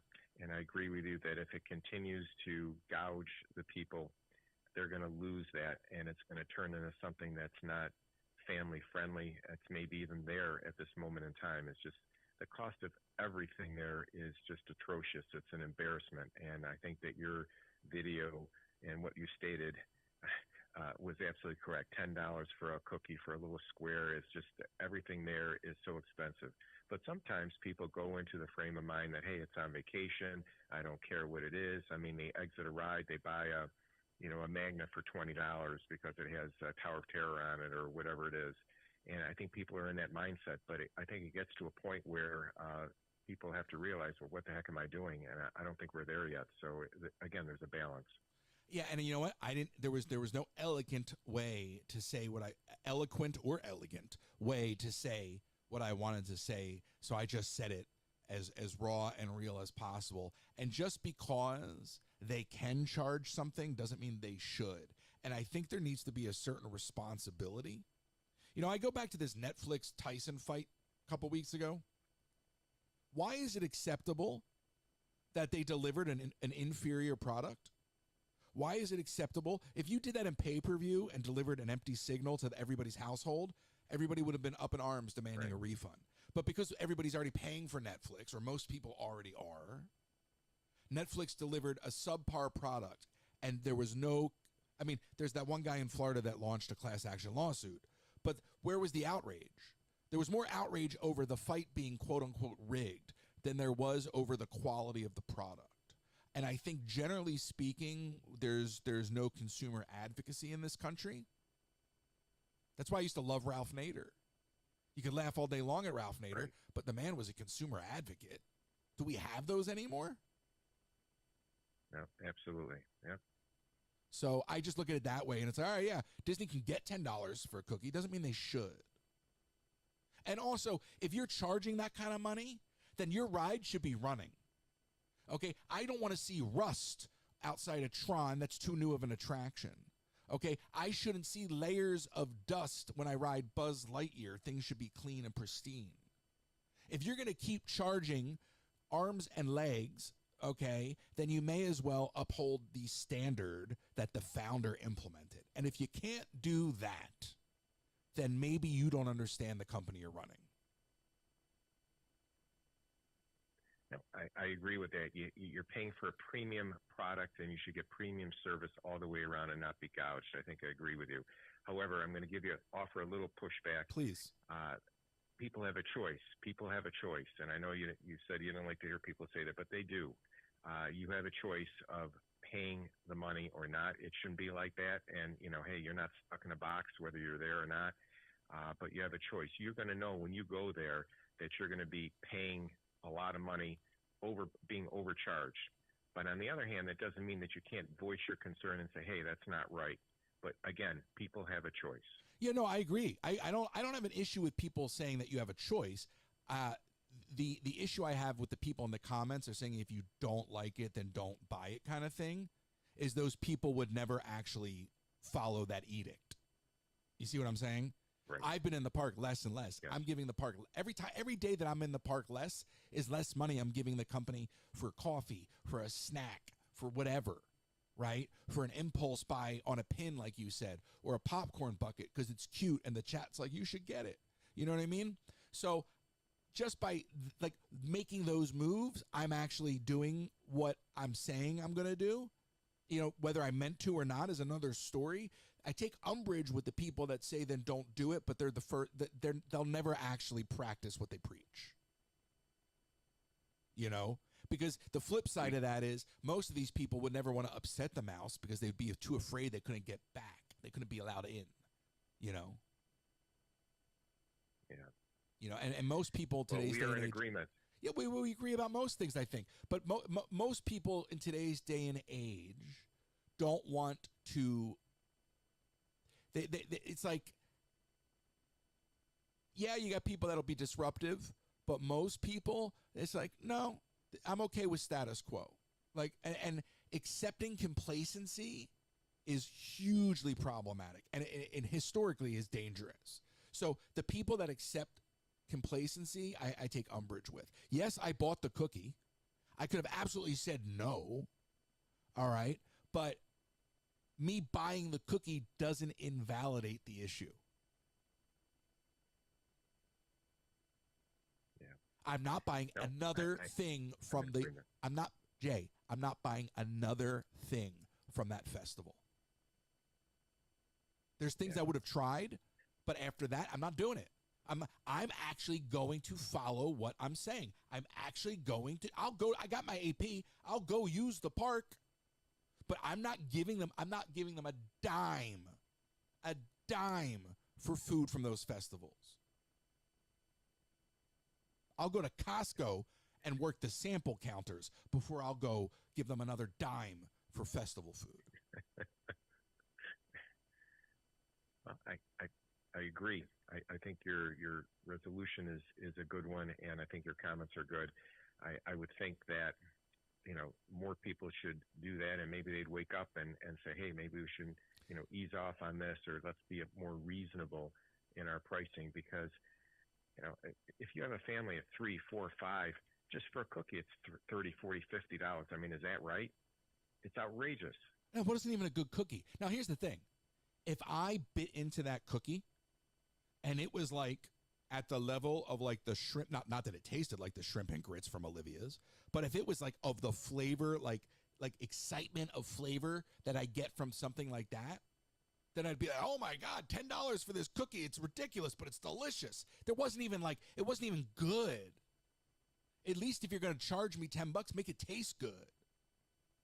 Charge me $3.25 for the crappy cookie and charge me $10 for the black and white, okay? Yeah.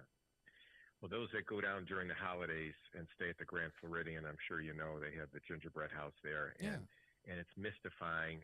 People stand in line, and the line is serpentine just around the whole place to get up there, and they're spending $100, $200 on, in essence, what you just said, just a gingerbread cookie to help compensate for the build of that and the time it took to build that.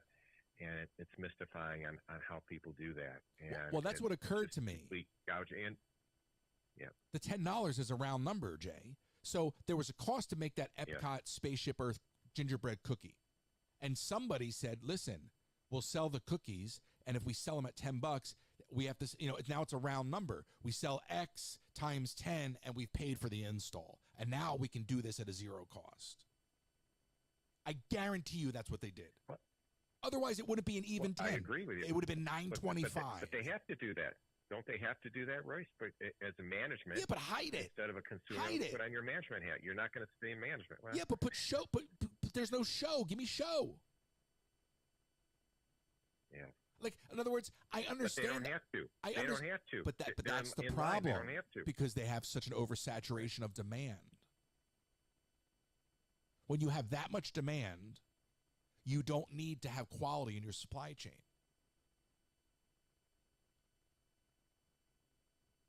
So that's why the brand, or whatever you want to call it, the mystique of Disney is so grand. When I was younger, 1,000 years ago, I was sitting somewhere, and the guy says, all right, what is the most popular, if I said MM, what is the most popular MM in the world? Marshall Marilyn Mathers. Monroe, this, that. It's Mickey Mouse. Oh, sorry.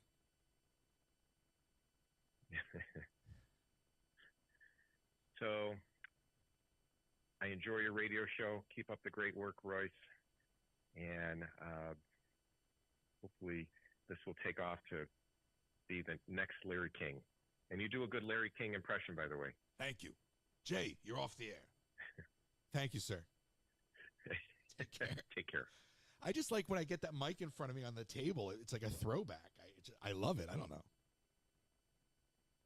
I was sitting there after the baking live. Jay is such a nice guy. I've met him, and I was sitting there after the baking live, and I was like just sitting in front of the mic, just joking that I was going to switch from a Disney Live channel, no more Disney Park streams, and it was just going to be a Larry King NPC live.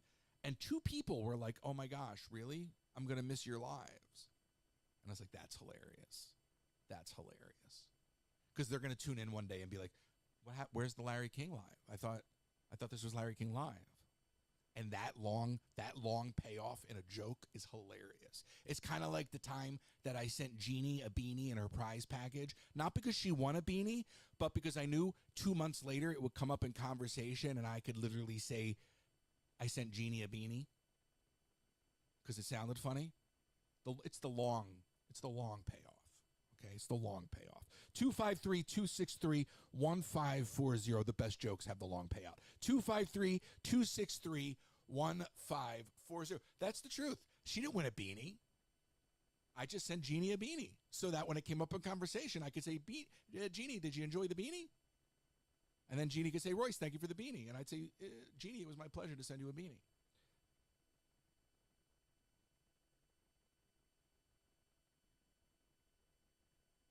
Jay's such a nice guy, though. I've actually sat down with Jay. I really try not to do that anymore. I've learned.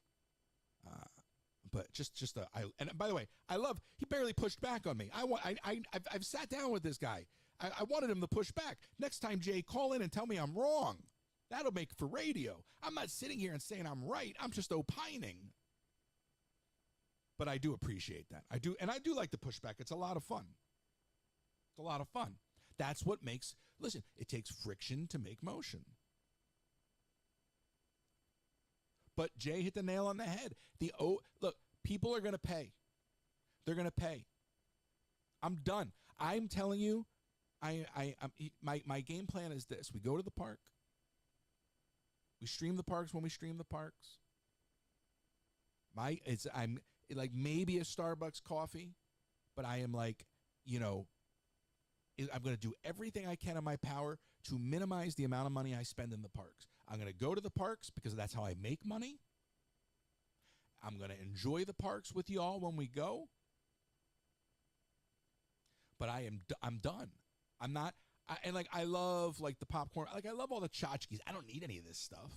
And I adore Disney. And if there's something that I really, really want because it means something to me, sure. But like just the fun, no more. No more. I might do after hours at Epcot, Magic Kingdom after hours because I think there's value there. But $200 for a party ticket for the same party I've seen, I can go to my own YouTube and watch it, and I don't want to watch it.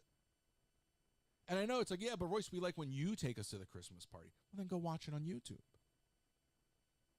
But at some point, to use the phrase, you got to put your money where your mouth is. In this case, it's staying where my mouth is because I'm done. And the $10 for a cookie, that was it. That was the last straw. And it wasn't about the $10. It was about the balls. Okay? You got to have cojones the size of spaceship Earth to charge $10 for that cookie.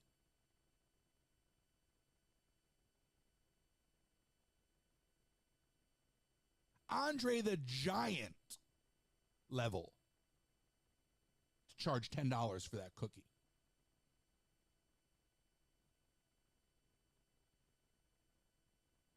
Comments. Well, you didn't have to buy it. Yeah, thank you. Thank you for explaining the transactional process to me. Thank you for explaining commerce. I didn't realize I didn't actually have to buy the $10 cookie, but I'm also entitled to purchase something and then have a review.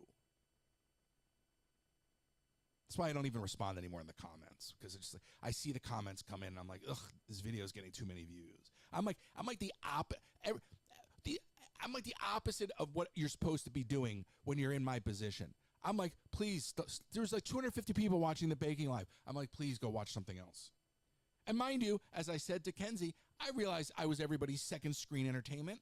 I wasn't born yesterday. I understand that most people during the baking live were watching a movie or a sporting event or cooking. I'm your second entertainment. It's secondary entertainment. I'm not under any grand illusion that what we're doing here is quality. I'm trying to get there. That's why I think this long form conversational format, this radio format, will get us there. And I think that conversation with Jay like that is quality.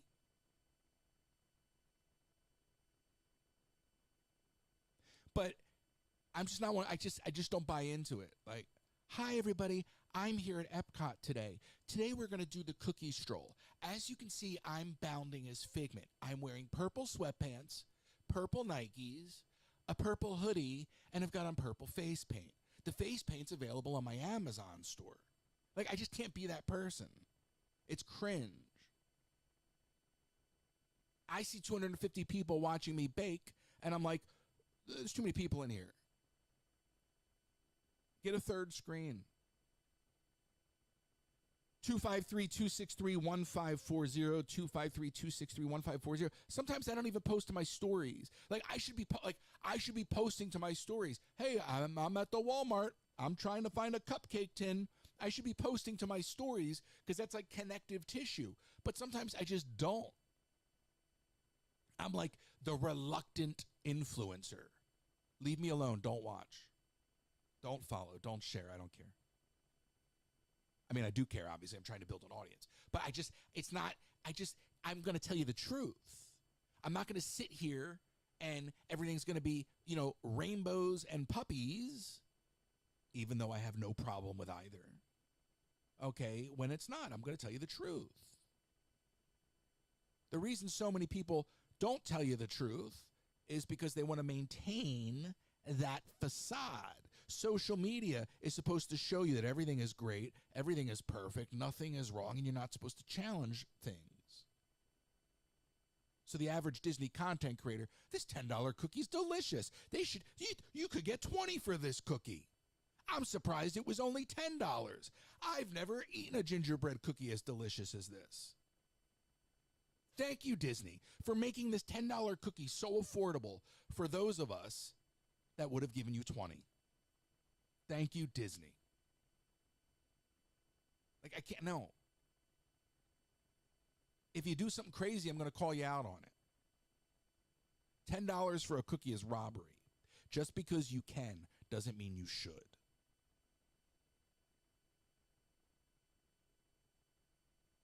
Two 253-263-1540. What are you going to do? What are you going to do? I mean, I know you're not going to cancel the next trip, but I mean, at what point do you actually change your ways? I don't want to say at what point do you stop going, but maybe you change your approach to going. Like I said earlier, I hear from folks all the time, we don't stay on property anymore. Oh, we're only going to go and we're going to go to Springs and we're just going to do one after-hour event, and that's it for us this year.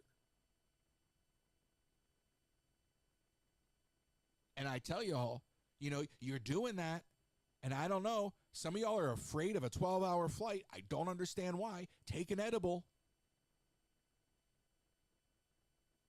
Go to Tokyo, and you'll never want to go to Disney World again. Okay?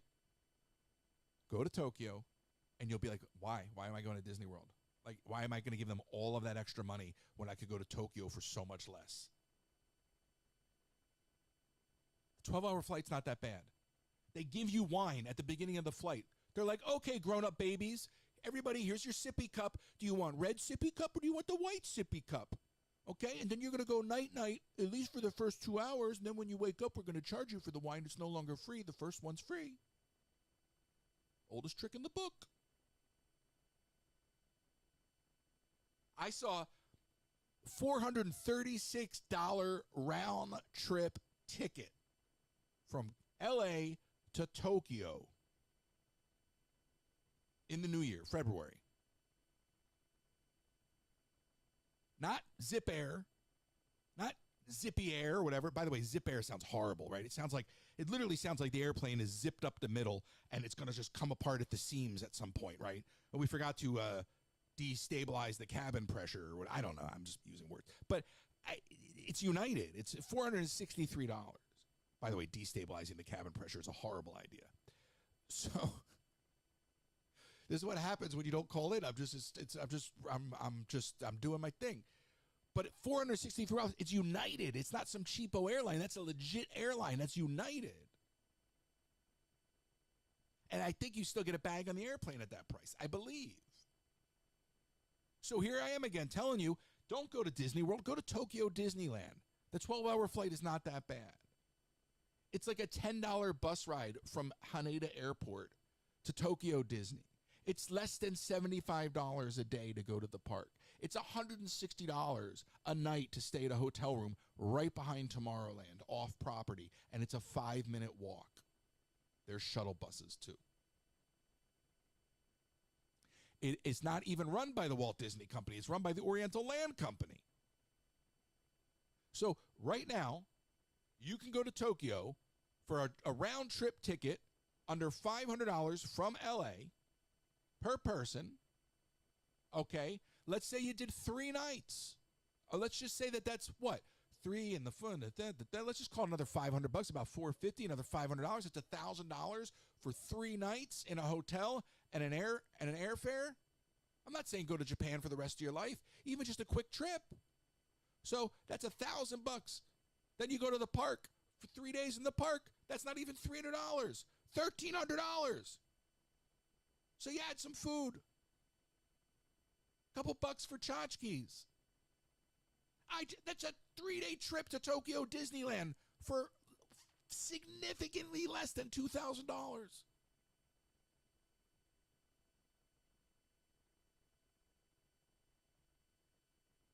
I don't get it.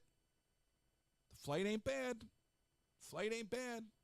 And United's legit. I mean, that's a real airline. That's not Zippy Air. That's not Southwest. Spirit, the taxi cab of the sky? No. By the way, could you imagine? First of all, I don't think those planes are even built to go that far, but a Spirit flight to Tokyo, oh my gosh, people would be like, let me off now. Like, I'll just get out here. Now, sir, we're over the ocean. I'm aware. Thank you.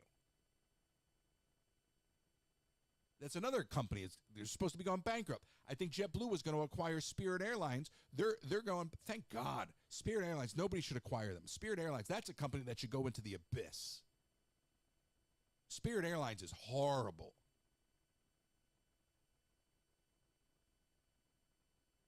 You know, for a company with such an uplifting name, they're pretty depressing to fly. Do you know how many times I've seen grown-ups reduced to tears coming off of a Spirit flight? Not counting me, at least twice. 253-263-1540. So, traveling up to New York, trying to think, what amusement park could I go to and stream, you know? Like, on this journey, like, let's go somewhere. You know, let's go, like,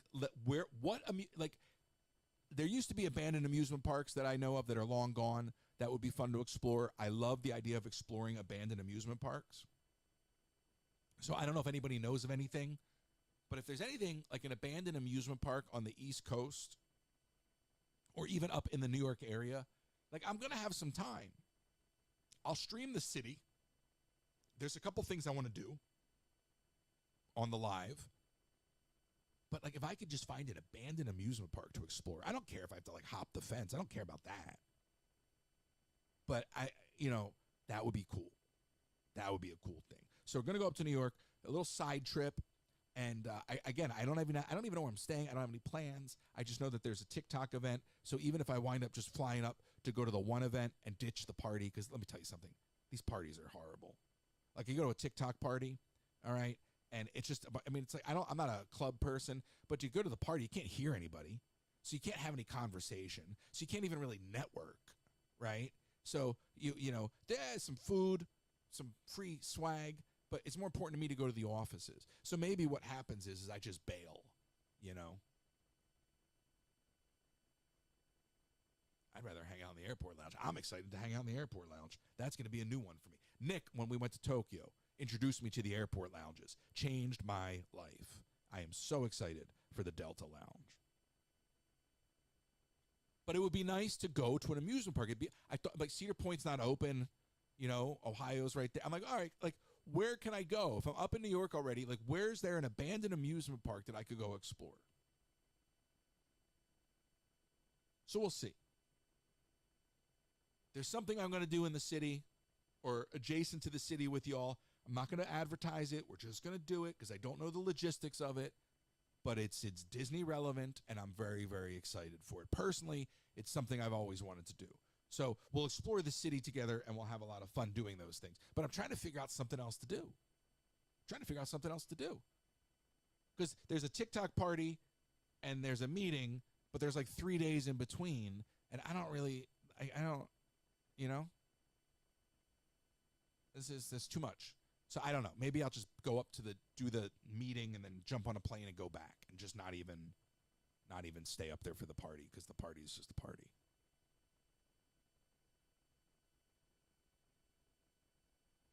All right, so we talked about the baking live a little bit. I told you that I do need to test the podcast setup, and we're going to do that. If not this afternoon, maybe tomorrow afternoon. And then there will be a follow-up baking live due to popular demand, but also because that dough is in my fridge. So actually, maybe I'll do that. I don't know. I'll tell you what. If somebody calls in, maybe I'll do a baking live later this afternoon to get rid of that dough, and we'll see if the cookies come out better, and then we'll do the gingerbread ones as well. Although the gingerbread dough is going to take an hour and a half in the fridge, so maybe we cut it up with a little fortnight or something. Now, I'm looking at all my topics here, and, I try to stack all the fun stuff in the front of the show because I know sometimes I'm going to talk about things that you all don't want to talk about, but I got to. I have to. The president pardoned his son, and he said he wasn't going to do it. And here's all I'm going to say. It's a very, very simple analysis for me.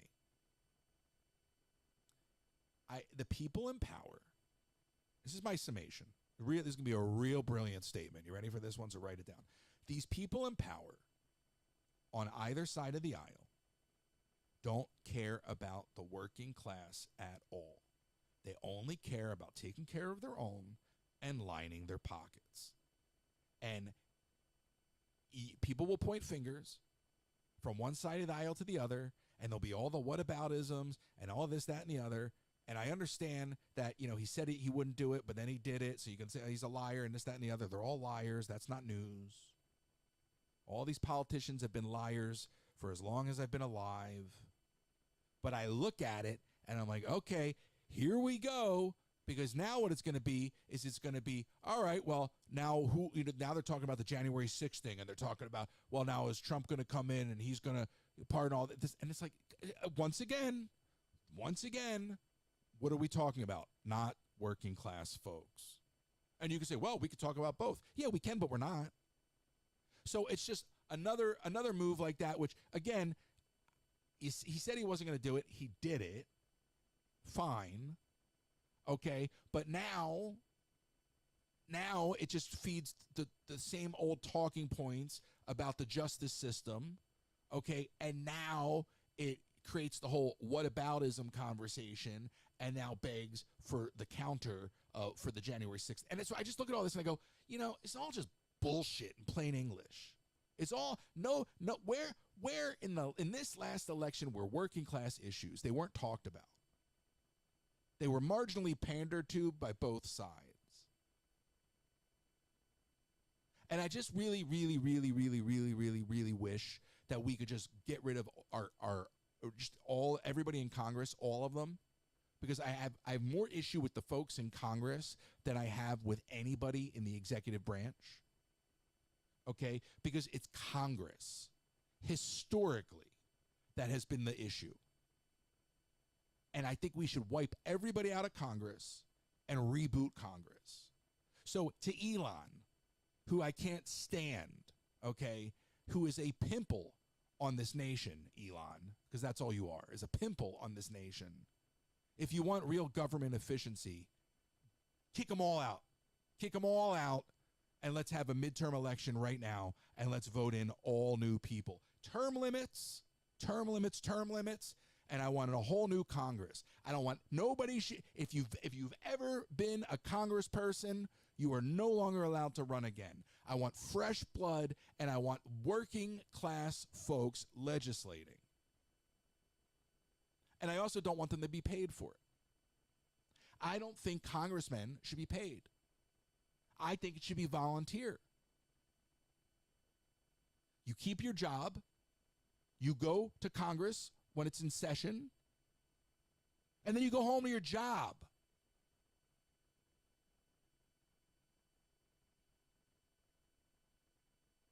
Two 253-263-1540. That's what I want. We won't get it. Instead, it's the same old game. Trump campaigned on draining the swamp, right? Yeah, you drain the swamp, and then you put all your cronies in there. They just put Jared Kushner's father as an ambassador. If you know anything about the slumlords that are the Kushners, then you'll know that they just put one of the dirtiest weasels that this country has ever produced in a government-appointed position. And don't come at me either, because he's a Democrat, all right? So, this isn't about party. It's about lining your pockets and your own self-interest, and they all do it. And we, the working class, are the ones who suffer time and time again. So what happens in 2 years? The pendulum swings the other way, and people vote the other way. And then 2 years later, the pendulum goes back the other way, and nothing gets done. I want a full reboot of Congress. Nobody gets paid, volunteer work, term limits, full reboot. It should not be a career. It should not be a career. There's no reason somebody like Nancy Pelosi or Mitch McConnell should be allowed to make a lifelong career out of being in the legislative branch.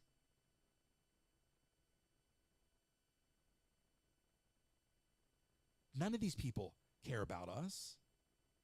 They're all just getting rich. They're just lining their pockets.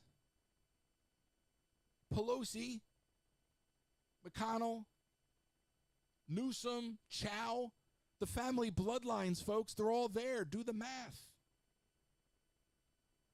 So that's my gripe. I saved it for sort of the back end because it bothers me greatly. It bothers me greatly that the way that the media just, it just keeps pitting us against each other. So now this whole pardon conversation begats a whole nother sort of counter pardon conversation, and it keeps people divided. Nowhere in any of this is there any productive discourse about what's good for the American people.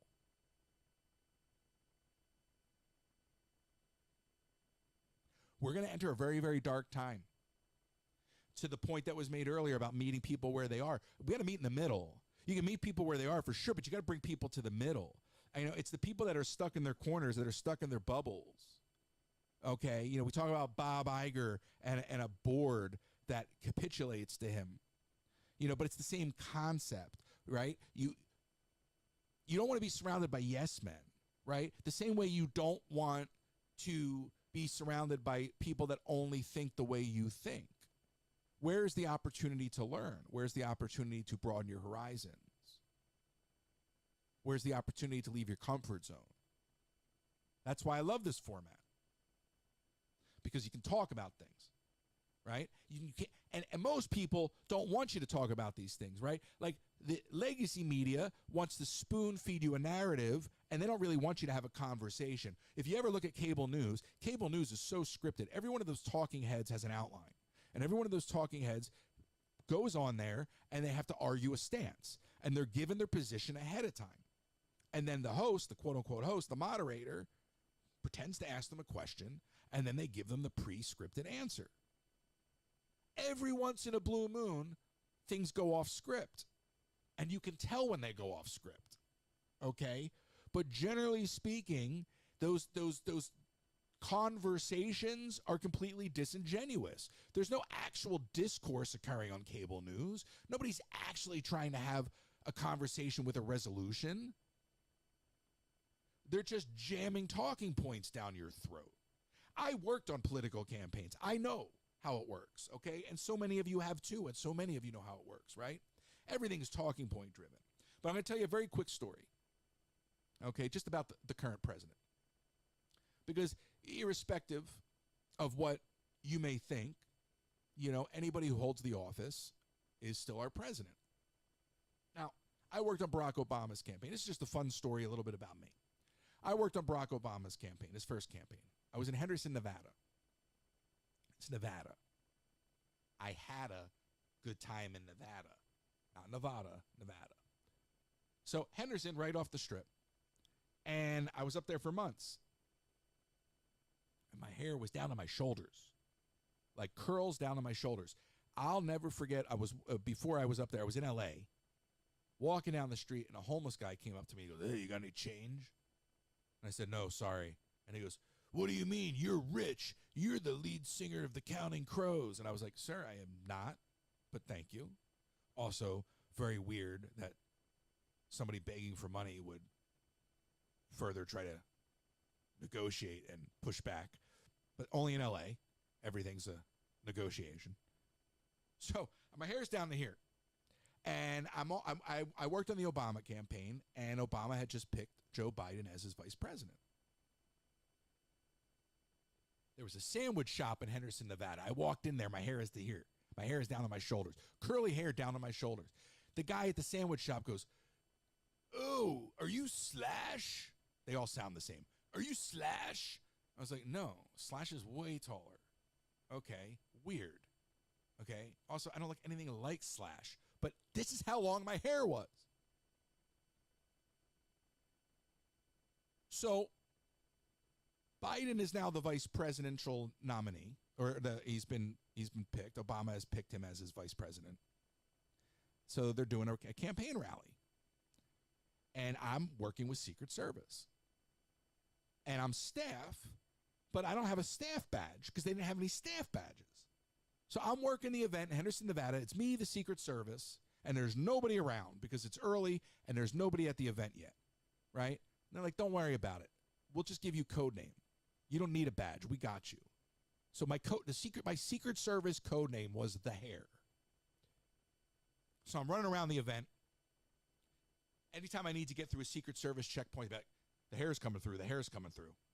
I'm like, this is awesome, right? By the way, this is like my second time hanging out with Secret Service. That's a story for another time. And the hair's coming through. The hair's coming through. So now the event starts. And I'm talking to the Secret Service guy, and I'm asking him questions because I didn't know. And I was talking to him about political affiliation and how does it work? And he goes, look, our job is to protect the president and, or whoever we're assigned to. And your party politics doesn't come into play. And we were saying, I was getting educated, So now Biden does his speech and he gets off the stage. And I'm at the front of the stage, but I don't have a staff badge on. So I'm mixed in with the people, and I'm standing next to one of the Secret Service guy. Codename the hair. And Biden goes and he starts talking to these people, and there's a bunch of older ladies next to me. And he gets to me and he goes to shake my hand. And this is why I will always love this man, irrespective of politics, okay? And I've had the good fortune of meeting many of our presidents, not all, but at least being in the presence of most of them. And which is a very cool thing to realize. So he grabs my hand. He doesn't know I'm staff. I'm just some guy in the crowd with a bunch of hair on his head. And he doesn't talk to me. He just holds my hand and he talks to 2 or 3 other people, but he never lets go of my hand. Finally, he comes back to me and he looks me right in the eye, and we have an exchange. Doesn't know I'm staff. I don't tell him I'm staff. He just thinks I'm a constituent. And it was the most lovely human interaction that I've ever had with a politician, and I've had several. And it was such a sweet exchange. And it was and he didn't know I was staff, so it wasn't him playing to me as a staff member. For whatever reason, he chose to hold my hand, talk to a whole bunch of people, and it was a very weird moment. I'm like, when it's all done, Secret Service turns to me and he goes, it's our job to pull your hands apart. But it was clear to me that he wasn't going to let go, so I didn't even try. And that was my interaction with the president. I mean, that was Obama's vice president at the time. That was Biden. Now he's the president. And I just remember that moment. So I for all the vilification people want to do and give the man a hard time, like and I think all of our politicians underserve us. But there was a human interaction there. It's a personal moment in my life. I had the good fortune to not just shake his hand, but to look right into his eyes. And I just think he's a good human being. And I mean, you could say all politicians are corrupt, but I'll never forget that moment. Now, I've had moments like that where I've met Obama and, looked into his eyes. I met Clinton, looked into his eyes. I stood next to Trump. Those are my statements. So, but it was just this really amazing moment, and it was just super cool to have a Secret Service code name, And out of all of those other interactions, that's the only one worth sharing. The rest of them, I mean, the Bill Clinton interaction was kind of fun because he asked me how he did. I had a staff badge on. That was the only difference. But he's like, how did I do? And I was like, yeah, you did great. He's like, oh, all right, I'm Bill Clinton. And I'm like, no. And, but the Biden interaction was just a real human moment because he didn't know I was staff. 253-263-1540. I'll never grow my hair that long again. That was a project. In fact, Howard Dean at the time took a picture with me Howard Dean comes up to me. This is why you got to love politicians, right? Howard Dean comes up to me and he goes, "Hey, nice to see you again." I'm like, "Bro, I've never seen you in my life." Howard Dean was running for president. He was the one that went, "Yeah." Remember? He was like, "We're going to go North Carolina. We're going to go to New Mexico, Indiana, and then to the White House. Yeah." Remember him? And then that was like the end of his career. So anyway, so he comes into our office because I was actually working out of Dina Titus's office. She had never been a congresswoman before. She was like new to the scene, and we're working out of Dina Titus's offices. This is where I'm working, by the way. This is where Affleck's mom was when I told that story, just to bring it all back. Howard Dean comes in. Well, let me preface this. So I'm working on the Obama campaign, and the way you work on a campaign is you make phone calls, hundreds and hundreds of phone calls, and it's exhausting. Okay, and you can only imagine the kind of things you hear on the other end of the phone. So they're like, we're in our 2 hours of phone calls or whatever we're doing in that moment, and they're like, "Listen, the DNC chairman, I think he was chair at the time, Howard Dean, is coming. We need somebody to clean the toilets. Who wants to scrub the toilets? I'll do it." And I was like, oh my God, anything to get off of these phones. And I spent an hour and a half scrubbing these toilets. They were so pristine. So Howard Dean walks in. He says, "Hi, good to see you again." I'm like, "Bro, you've never seen me ever." And then we take a picture together, and the distance between us is so wide, you could have drove a Mack truck. Because he saw that hair and probably thought I was a terrorist and didn't want to ruin any future election prospects, okay? Meanwhile, I'm like, "Listen, homie, I just scrubbed the toilets. You better go use them." He never used them. You're on the air. Who's this? Oh, hi, Royce. It's Bonnie. How are you? I'm good.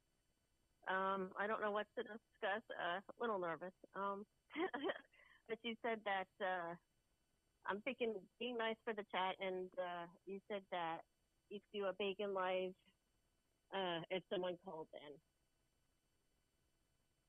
Right. Oh, I'm sorry. It took me a minute to understand what you were saying. First, I thought you said a bacon live, and I was like, "Ooh, a bacon live." The baking live with your cookies. But a bacon live? I'm not cooking bacon. I'm just baking. I Sorry. know, but hear me out. Like just a live where all I do is consume bacon, just sitting there eating strips of bacon. I mean, you're on to something. No, not bacon. No. Oh, baking. Oh. Oh, yeah. I said if somebody called in, I would do the baking live later. So you're calling in. You're calling in for that? Yes. All right. So you want? Okay, I got it now. Message received. Okay. And also, you can take are you going to see any Broadway shows or anything in New York? Ooh, I should. That's a good. What should I see? I don't know. There's lots of new things out. Is there Little Shop? I want to go see. Like I would go see Little Shop. I'd go see Lion King. I would see. I don't know. I don't know what else is out there. I would even go like. Is Miss Saigon on Broadway? I heard Sunset Boulevard. What? Miss Saigon? No, I heard Sunset Boulevard was really good. Did you, Bonnie? What else did is you out? know? Did you know Yeah. that when they did Miss Saigon on Broadway and they had the helicopter on stage? Mm-hmm. Do you want to know how they did the helicopter propeller? Oh, no. You ready for this? A rope Okay. and a tennis ball. They put a rope and a tennis ball and they spun it on a motor on the top of the helicopter for Miss Saigon on the stage, and that looked like the helicopter blades. Oh, wow. The more you know. That's cool. Yeah. I should get a twofer. But I am very excited. I love Broadway. So I'll stream Manhattan. I mean, I love Manhattan, right? So we'll just roam the city. So, you'll definitely get some city lives. I love Manhattan. We'll eat some pizza. How about you can also do like a bagel and pizza tasting. Yeah. That's another idea. Well, we could go to Ray's. Because there's bagels and pizzas all over the place. Oh, there's Ray's. There's original Ray's. There's famous Ray's. There's original famous Ray's. There's famous original Ray's. Yeah. Those are all pizza places.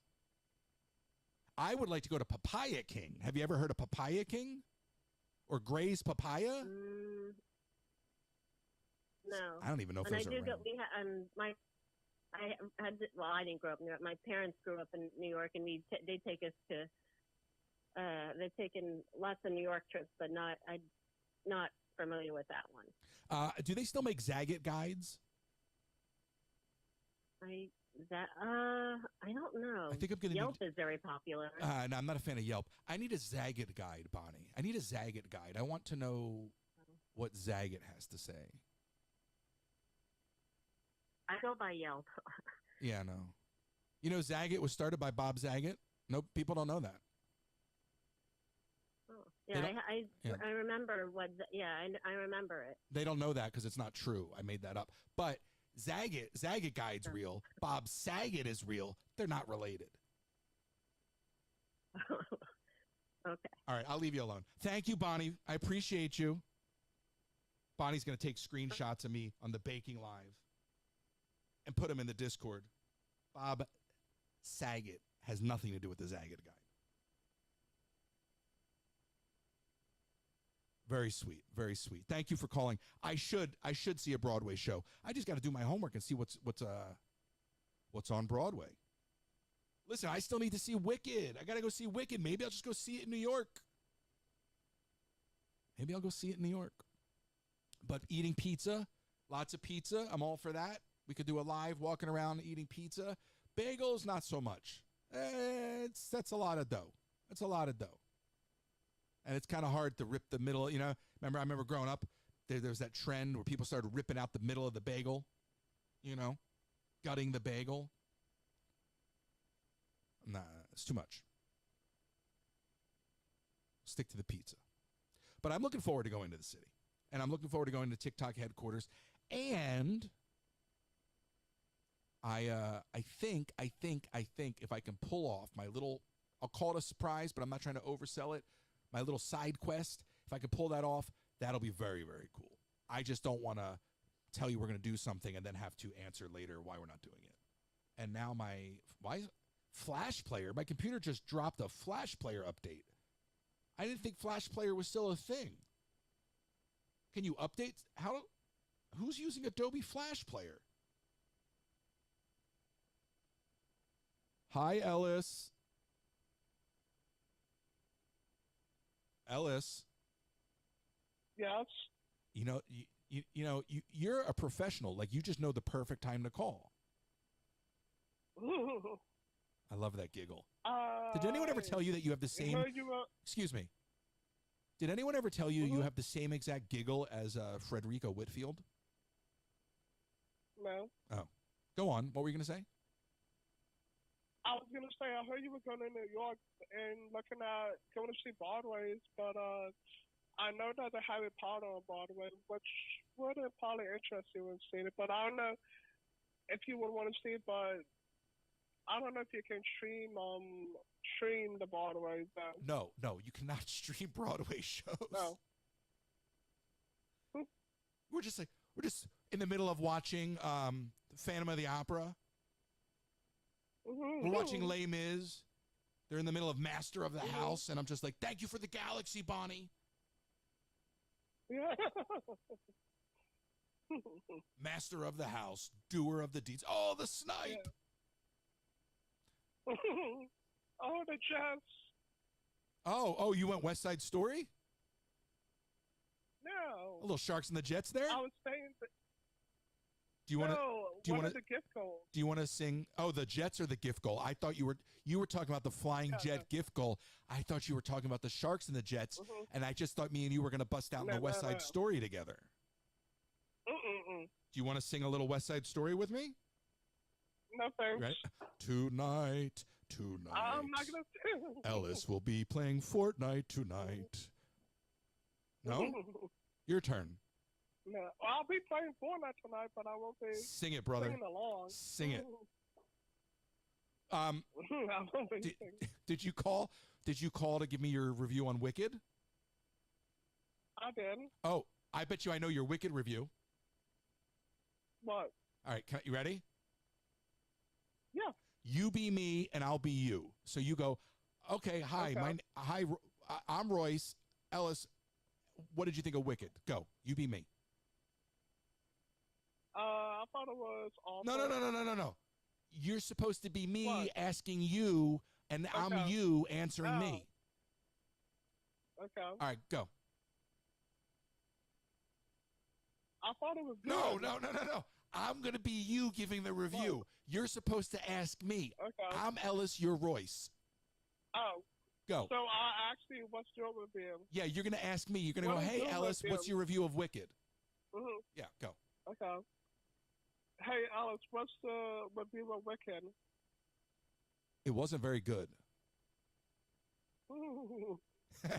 Is that it? Were you going to say that? Yeah. That's your review, right? Right. I But nailed it. it wasn't good, but it was awful too. It wasn't my type of movie. It wasn't. It was awful too. Yeah. Wicked. It wasn't just bad. It was awful too. Wow. Now, Mhm. what was the point where you said this is awful too? Like, I mean, at what point was it just bad, but then suddenly also was awful? Do you remember that moment? I don't know. No. Was Spider-Man in the movie? Nope. Nope. That's weird. Mhm. Not even in the post credits. He's not even a part of. He's not even a part of Wizard of Oz. He's in the same cinematic universe. Spider-Man, no. Absolutely. Spider-Man is not in Wizard of Oz. Yeah, yes, he is, because Tobey Maguire was Okay. Spider-Man with James Franco. Uh-huh. James Franco was the son of Harry Osborn, or he was Harry Osborn, the son of Norman Okay. Osborn, and then he was in the Wizard of Oz Mhm. movie, the Great and Powerful Oz. He played the wizard, which means Yeah. that Spider-Man is Yeah. in the Oz universe. Okay. So why wasn't he in the movie? I don't know. Did you stay for the post credits? There were no post credits. Maybe you left early. Did you stay to the? I checked. You stayed to the. I Googled were there any post credits after Wicked and say, Wait. and it said, no, you don't have to send. Wait, you went to see Wicked, watched the whole movie, and then decided to go home and Google the post credits? No, I during the movie I Googled to see if there were post credits, and Google said no. Oh, There are no post credits. who did you go with? My mom and her cousins. So you were like, "Mom, we can leave. There's no post credits." Yeah, well, I mean, what's the point of them?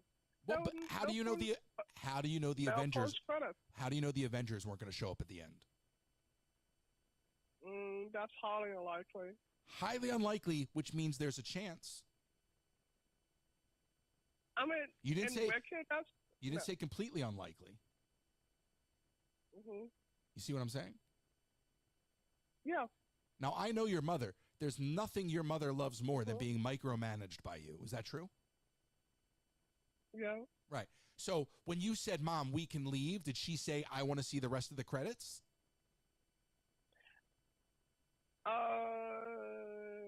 We just walked right up and got out after the movie was over. Oh wow. So you have no appreciation for the crew. You don't care about those people, right? Below the line, not for you. No, well, I care about the crew, but I didn't really care about the movie. But the crew made the movie. Yeah. Right. I just say you stay for the credits to honor the crew. You pay respect to the crew. You're saying the movie was so Right. bad, the heck with this crew, I'm out. Yeah. Wow. Good for you. But I'm really looking forward to the movie Craven the Hunter. What'd you say? You were looking forward to Predator versus Moana? No, Craven, the Spider-Man villain Craven. Oh. I legit heard Predator versus Moana. No, you did not hear that. No, I made it up. But imagine. Oh. I like you called me out on that I did not hear that. I was going to say I'm looking forward to Craven the Hunter, the villain from Spider-Man is doing his own movie. But isn't Craven the guy that's got like the fur jacket over him or whatever? Yeah. Right? And then he always hung out with Alicia. Right. He was obsessed with Alicia. I just remember Craven from the cartoon. Mhm. Who's playing the Craven? I don't know, but that's the movie I'm looking forward to. I know you mentioned it a couple times. Mhm. What else are you looking forward to? I don't know. Might see Moana or might not, but I Wait. Don't gloss over that. That's a huge statement you just made. Okay. You say it again. You may see Moana or you might not. Well, will see Moana. You will. I didn't mean to break you down. I'm not forcing you to see it. That you sounded you like that. No, deep. no. Don't see it if you don't want to see it.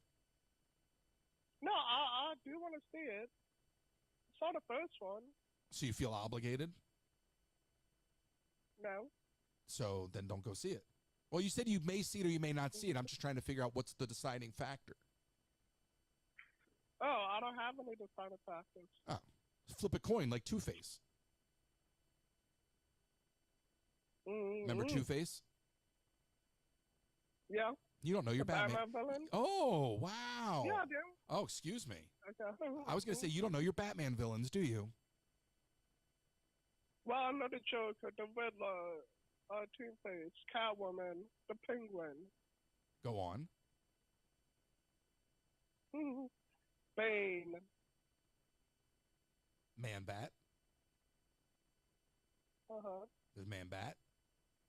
There's Thing. I don't know, Man-Bat. Okay. There's three There's Catwomen. There's the Huntress. Mm-hmm. There's Azrael. Remember Azrael? Yeah. Uh-huh. Do you remember, Ellis, do you remember when Bane broke Batman's back? Uh-huh. In the movie, right? No, in the comic books. Oh, no, I don't read comic books. Oh. Listen. Bane broke Batman's back in the comic books. And in the comic books, Azrael takes over the mantle of Batman.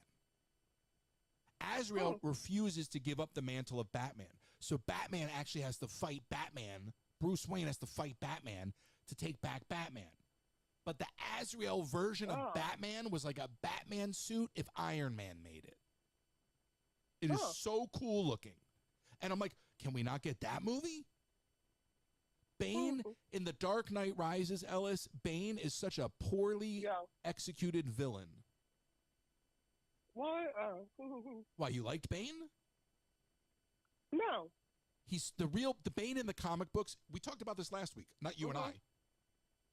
But the Bane in the comic books is such a better character than the Bane in Dark Knight Rises. I like his voice in the movie, though. It's really funny. You like what? Bane's voice in the Dark Knight Rises movie. You thought it's not supposed to be funny. He's a villain. He sounded like a sad clown. Like, oh, Gotham City. Yeah. Oh, I will destroy Gotham City. Alice, I'm Bane. Hi, Alice. You think that's funny? Yeah. Oh, hi, Alice. It's me, Bane. How are you? Good. Why are you mocking me? No. No what? Have you seen Batman lately? Oh, yeah, okay. Do you know which way Batman went? No. Did he go left or right?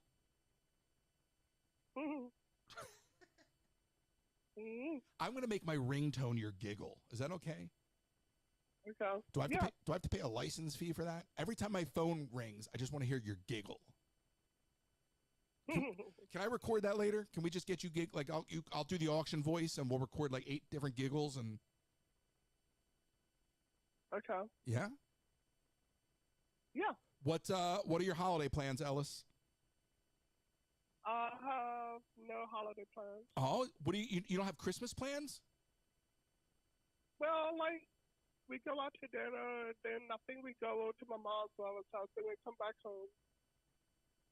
Oh, can I come over? Yeah, if you want. All right. Do you have kosher food? Kosher food? Yeah, ask your mom if Christmas dinner will be kosher because I'm thinking of coming over. Okay. I'll wait. Put me on hold. Kosher food. I'll wait. Okay. All right. He's really going to go ask his mom right now. I want to be surprised if it'll be kosher food. You will or won't be surprised? I won't be surprised. You won't be surprised? That means it is kosher? Are you going to, where is she there? Yeah. Uh-huh. Where's your mom? Is she busy? No, she's not busy. Ask her if she wants to be on the radio. I would love to talk to your mother. Okay. Stephanie's brilliant. Let's see if this. She's probably like, Ellis, leave me alone. By the way, if you want to call in 253-263-1540, I just asked Ellis to ask his mom if Christmas dinner is going to be kosher. But she probably doesn't want to talk to me. Let's be honest. Let's see. Hello. Stephanie, you're on the air. Don't say anything crazy. Well, okay. Well, you're like, then I can't talk. Sorry, we're Crazy just How are you? What's up? Nothing. How are I'm you? good. How are you? Oh, this delay. Just decorating for Christmas and just dealing with everyday craziness. What's up with you? Nothing. I was just talking to Ellis. He's always the gift that keeps on giving, and he said you were there. Yes. And I just thought if you didn't mind talking to me for 2 seconds. No, I don't mind. Everybody loves Ellis. I asked Ellis if I could come over for Christmas dinner. He said yes, and I asked, will the food be kosher? So he was going to ask you if, will the food be kosher?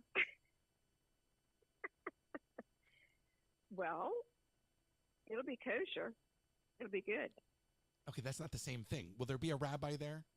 I know it's not. No, there will not be a rabbi. All right. Do you need me to bring a rabbi if I show up? Sure. We'd love for you to come. Oh, but not the rabbi. I see. You're always welcome. Ellis would love if you came. Could you imagine? Can I come to your I house? think you need to come. What?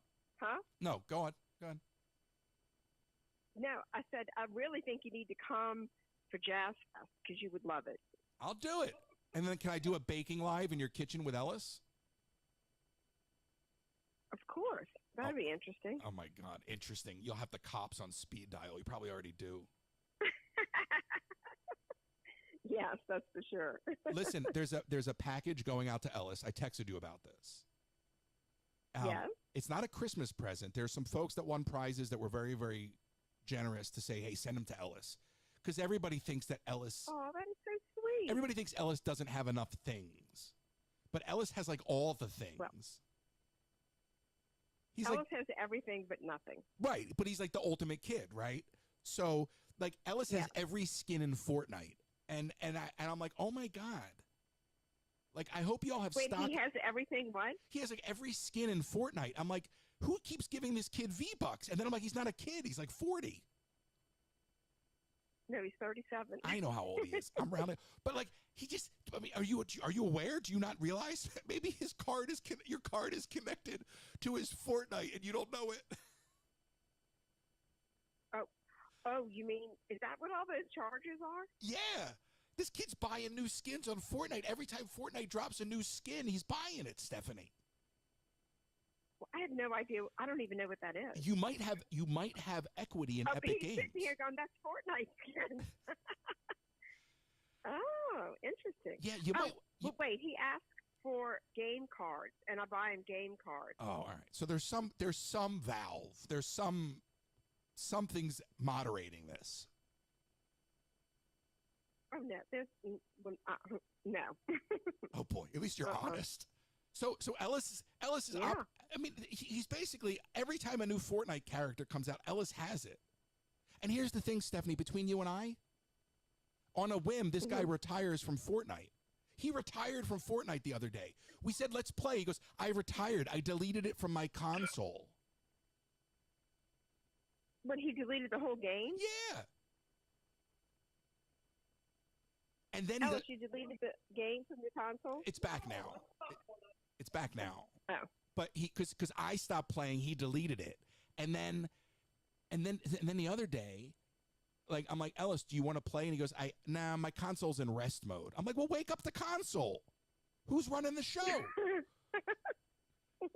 I love his literal mind. Will you please tell the story and then I'll leave you alone of the dog? Which one? Exactly. When he said the dog was such a dog. Oh, the effing dog? Yeah, because he what was it like? What's the dog's name? Harry or something? Harry. Yeah. Mm-hmm. See? Yeah. So Ellis, we had 3 Shih Tzus. Well, the oldest one was like a lion, and he was a sweet dog, but Ellis antagonized this poor dog to no end. And the dog would like watch over everybody. And one morning he was upstairs, and I heard him growl coming down, and he like snapped, but I didn't realize that he had bit Ellis on the finger. And so we get in the car and we're going to school. I'm driving him to school, and I look over and Ellis' hand is bleeding. I'm like, Ellis, what happened to your hand? And he goes, Harry bit me. And I said, oh no, well, we got to go back.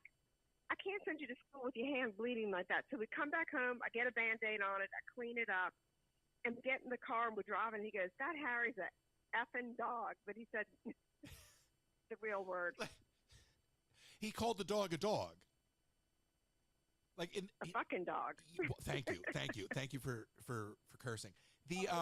For clarification. Yeah, that was the but part Ellis I was trying. Never curses. Yeah, Ellis does not. Well, curse. that's not true because there was the story that you told me that he cursed that one time when you, me, Yoey, and Michelle all went out to dinner. And then he went back to the room and he said, and he was like, "I'm tired. I'm so effing tired." Oh yeah. Well, those are cursing nights. The last night. Okay, so for Disney, Royce always says, okay, Ellis, you can hang with me, but you got to keep up. Can you keep up? And Ellis is like, yeah, I can keep up. And he does. He keeps up with Royce, and he goes. But the last night, it was my sister and I and Royce and Ellis, and we went from morning till close. And we had a few drinks, and we were goofing off, and we didn't get off the bus at the right location, so we had to walk home longer than normal. And we get to the room, and we said, Ellis, go ahead and you take your shower first. So my sister and I were in the room just talking, waiting for him to get out of the shower. And he's in the other room, and we could hear him. He's like, oh my God, my feet. I'm so effing tired. I can't even stand it anymore. Oh. But he said it. But he said it. Moaning. Yeah, he said it. And he did it the last time when we were there too. So it's a ritual. On the last night, he's like done. And then on the plane ride, he's like, so when are we going back? Oh, yeah. He told me the other day that y'all were planning a trip again. Oh, well, we are. We are going to come. But we're coming, but I don't want to come in April again. Like beginning of May. Yeah, we'll talk about. We don't need to broadcast to the whole world the timing of things because you'll have people lining up to meet Ellis. Well, but I was thinking of coming at a different time of year. You got to go to Tokyo. I would love to do that. Let's go. I'll go with y'all. I just don't know how Ellis would do that. He'll be fine. Tokyo. What the hell's the difference? He doesn't listen to anybody anyway. Said no. You've never even been. I'm not going to argue with him. Did you hear what don't argue with him. I'll argue with him. Save that for me. What did you hear what I just said? I'll leave that for you. What'd you say? I said he doesn't listen to anybody anyway. What the hell's the difference with the language? Well, that's true. Like, he's not going to... That's for sure. It doesn't matter what they're saying.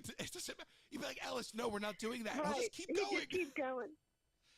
At least in Japanese, like, he won't say it. Wait, what? I'm standing in line to see Stitch. Yeah, we'll be like, that's what they what said. What do you mean? You're not going to let me in the line? Yeah.